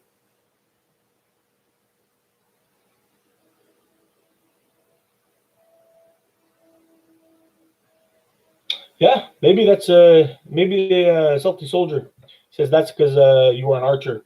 I was an archer before, and that's probably why I do it that way. But I also did that way with a rifle too, shooting at long distances, 100 yards, 200 yards, that kind of thing. I would lift up the nozzle just a little bit to make sure I was dropping things in on the right spot. What's the best hot sauce in the world? Oh, that's something. That's an interesting question. If I had to say what is the best hot sauce in the world, I'd have to say it's West Island Fire, my brand of hot sauce. A lot of you guys may not know that me and a family member actually have a business called the West Island Fire. We make hot sauce. We've got a bunch of different types. Yeah, it's a cheap pop on my end, but I got to tell you, West Island Fire. check us out on Facebook. We got lots of goodies, man, my friend. We just released a new one too called something blueberry. Can't remember the name right now. The beer's working, but yeah, we've got a blueberry hot sauce outside made with Carolina Reapers, some onions, some garlic, and some habaneros. Let me tell you, some good stuff. Precise 0.7 red. GZK has it. Nice. Thanks, Brother K.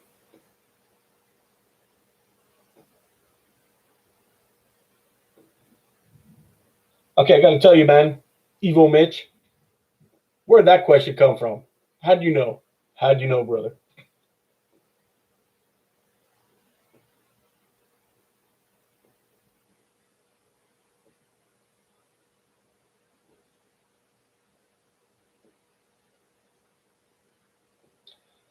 Buy the GNOL latex formula and produce them as ATO bands. Slingshot community would appreciate that. I bet they would, because I was really, really upset that the GNOL was had given up on Slingshot bands. I was looking at the 0.5 bands, trying to get them, and then I found that slingshooting.com over in Spain has some still in their stock, and I tried to get them delivered to Canada, and they won't. So that was it. I had to give up. I give up. But they were great bands. And the folks over at slingshooting.com in China told me that they've been discontinued, unfortunately.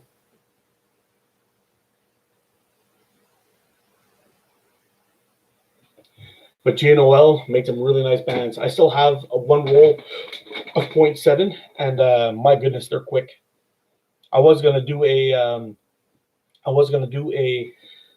review on the speed of them, but it's kind of useless now considering you can't buy them. So that's it.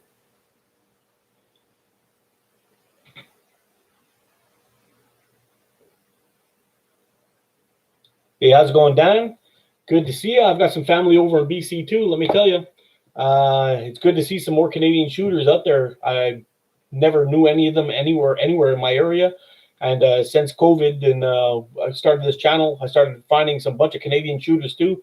And I'm hoping once all this crap is over, we can actually set up a, we'll call it a get-together or a shooting / camping trip somewhere, and we can get a bunch of people in town and have some fun.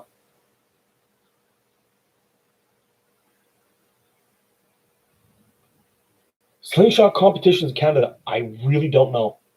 I have no idea. If I did, I would be in like crazy. I don't know how well I do. I mean, there's probably a bunch of shooters out there better than me, but just to have some fun and get some inspiration and see how I do in a tournament would be fantastic. But I've never heard of one. I don't even know where to look. And I've actually had a couple of thoughts maybe to possibly start a group or whatever it is, but I really need to know if I have the time, because if I start something else, I'm not going to have time for this. And you guys are awesome. So I don't know. So far, I haven't found anything in Canada at all. No idea. But maybe when COVID's over, we'll be able to find some more things, and we'll see if it's doable or not. I know they do have them in the East Coast Slingshot tournament. They have it in the U.S., but I don't know if I can qualify for that or whatever. I don't know how it works.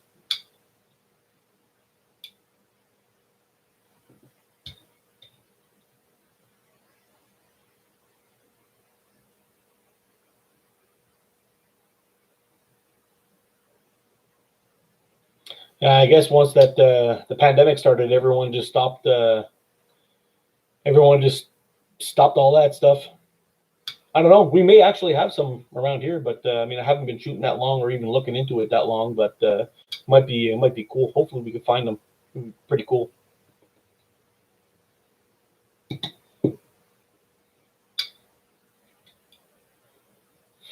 Wow! Can you believe we've been at it for almost 2 hours, guys? Whew.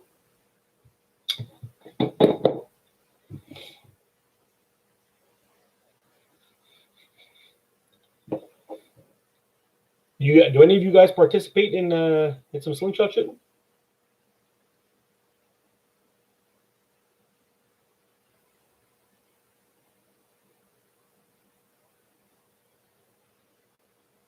Yeah, I tried Googling it before. I know in one of the Slingshot groups I'm part of, they did mention that they were having some kind of meetup or whatever it was in Canada. It's supposed to be in Toronto, I think.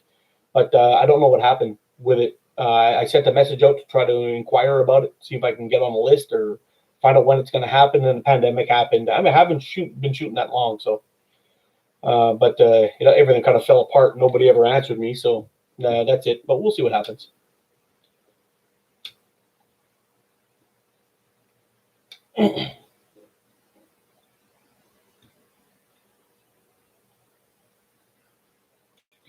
East Coast and Southeast Coast tournaments are on this year.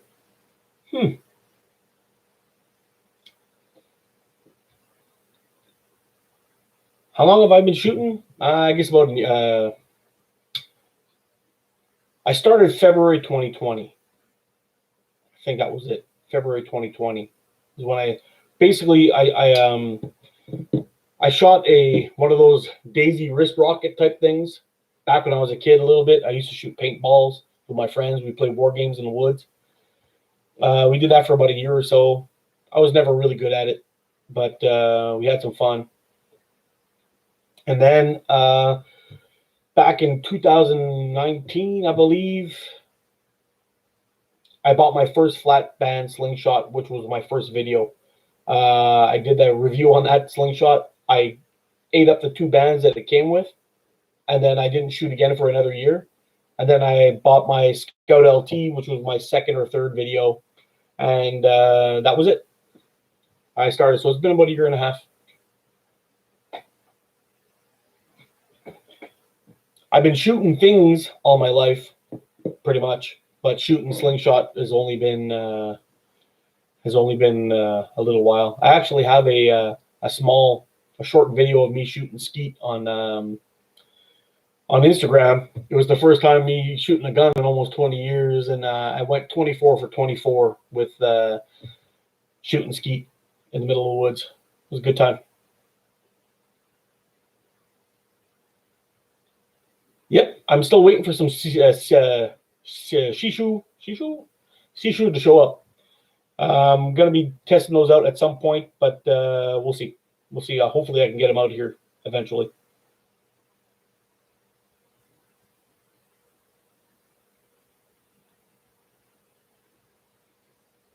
Yeah, Alabama might be a little bit of a trip for me. It's a little on the far side, but the one in Pennsylvania or PA, Philadelphia, I don't know, wherever that is, it's about 7 hour drive for me.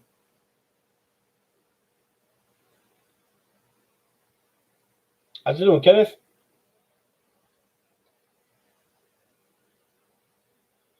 Well, I did a lot of practice and actually shooting all those other things before the Slingshot came. I had a good base. The archery really lends itself to Slingshot shooting and vice versa.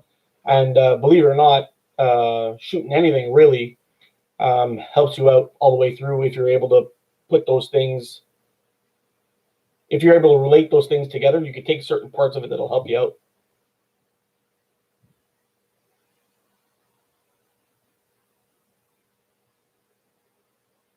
Yeah, there's a lot of good shooters in Japan, a lot of women too. It's amazing. I've never even met a woman shooter in North America, or even heard of one really. But in Japan and China, wow, there's a lot of them.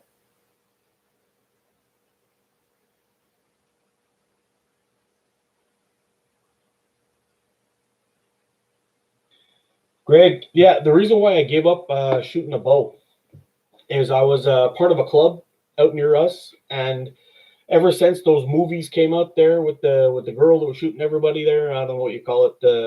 Can't remember the name of the movie, but a lot of people started picking up bows, and our club got overrun with people shooting, and their kids were running around, and it got crazy. We'd have, I think we had 12 targets, and then on a Monday night or Friday night, we'd end up having 5 people shooting per target. So we were taking our shots. I'd take my 3 shots, the next guy would go, the next guy would go, the next guy would go. And at the end of every single night, I was losing an arrow because somebody shot it or hit it. And if you were the third or fourth guy in a row to shoot, everybody would be behind. They'd be running around talking, and you're sitting there in your draw, and somebody would be bumping into your elbow, and people are moving around. There was just no respect or courtesy towards anybody. I got pissed off and I quit. And then I went to Slingshots because just for fun. I thought it would be fun. I could do it pretty much anywhere. I didn't have to worry too much about it, and that's why I gave up the bow and I went to sling shooting. But I thought it would be fun. Uh, I kind of missed the bow though. I had a lot of fun shooting it, and I actually had a plan on getting my bow my bow hunting license and going from there. But I ended up pumping the brakes on that because I couldn't get proper practice without people pissing me off. And I don't really like people. I gotta be honest. I much prefer animals. Yeah.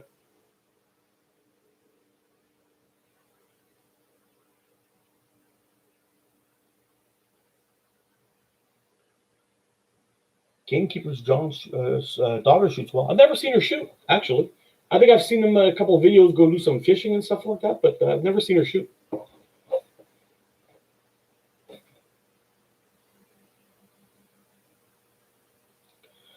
Maybe they've quit by now. I don't know. I still get emails from them on a regular basis, and I like the people who are running the place quite a bit.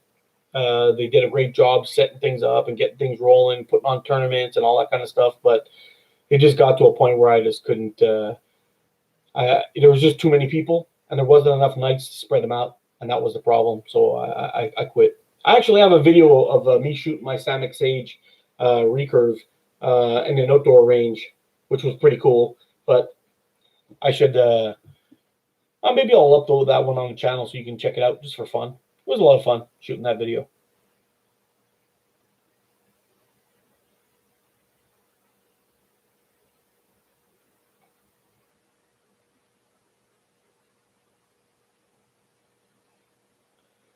Greg, I wish I had a place where I can just shoot, a couple of bales of hay, put some targets up, and just have some fun. I wish I could do that here, but I can't. It's against the law for me to shoot a bow in my backyard.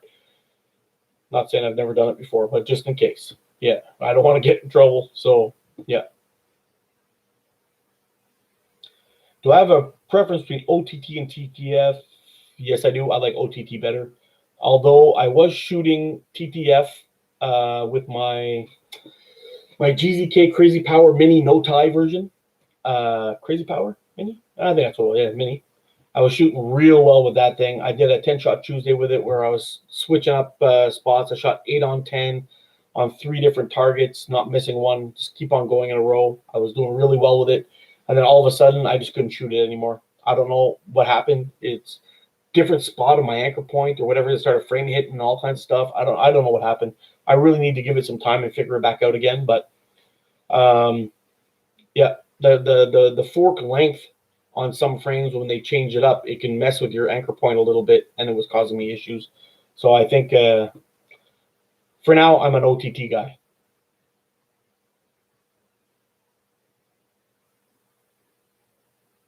No, in Canada you can't use a 22 long rifle without a license. Even our pellet guns, for example, if they're over 400 feet per second, you'll need a license for those as well. So yeah, that's the rule.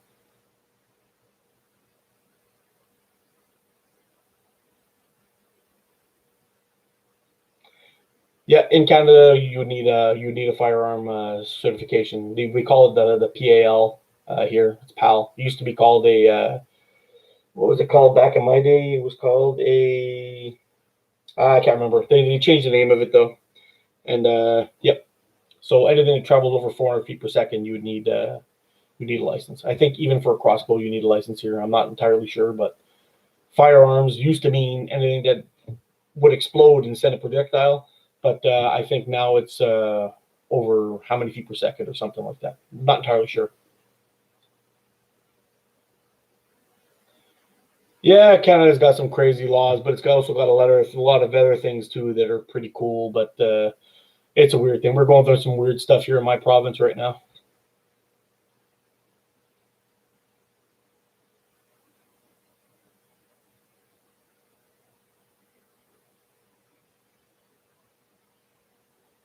Hey man, have you noticed? You see what?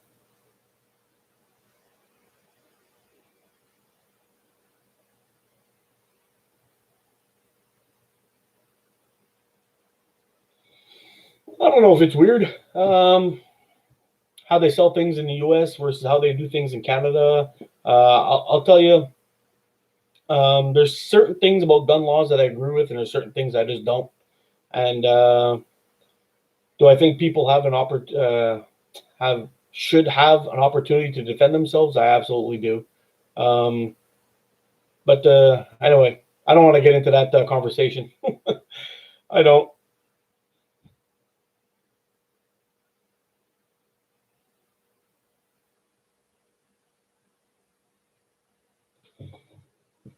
Yeah, the whole gun law thing is just is wacky.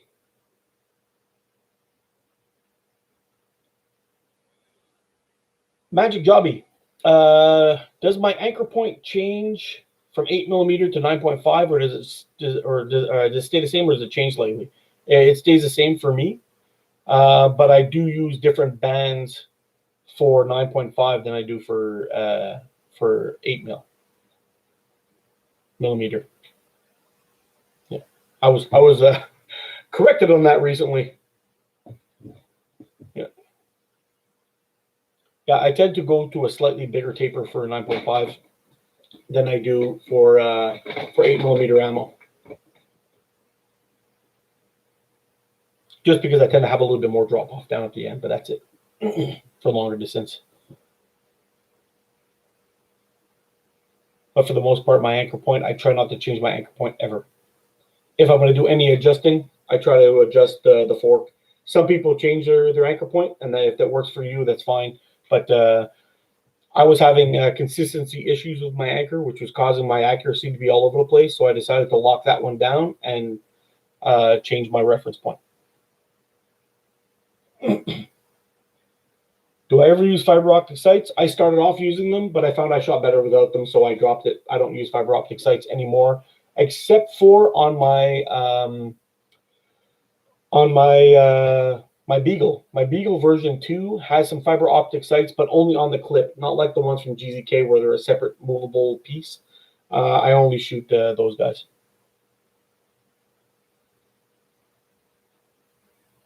My pleasure, Magic Dobby. How do you guys like those sights? You know, on some of the GZK frames with the adjustable fiber optics. Do you guys use those? You like them?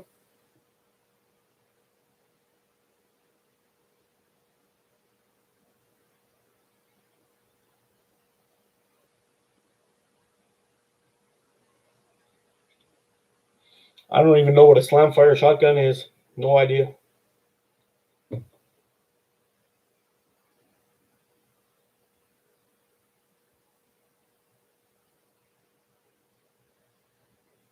Anyway, folks, I got some stuff to do. I got to get busy. Oh, hold on. Have I ever been to Medicine Hat? No, never. I've been to BC, Ontario. I've entered into uh, Manitoba, but that's as far as I've gone. I actually have family pretty much right across Canada, except for Alberta, Saskatchewan, and nobody in Manitoba. But I was in there very shortly.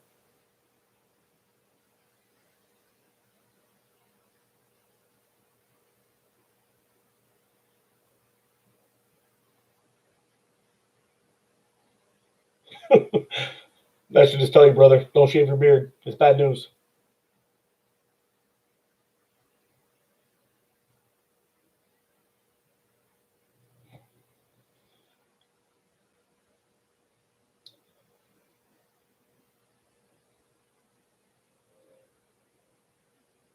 Should I shoot June?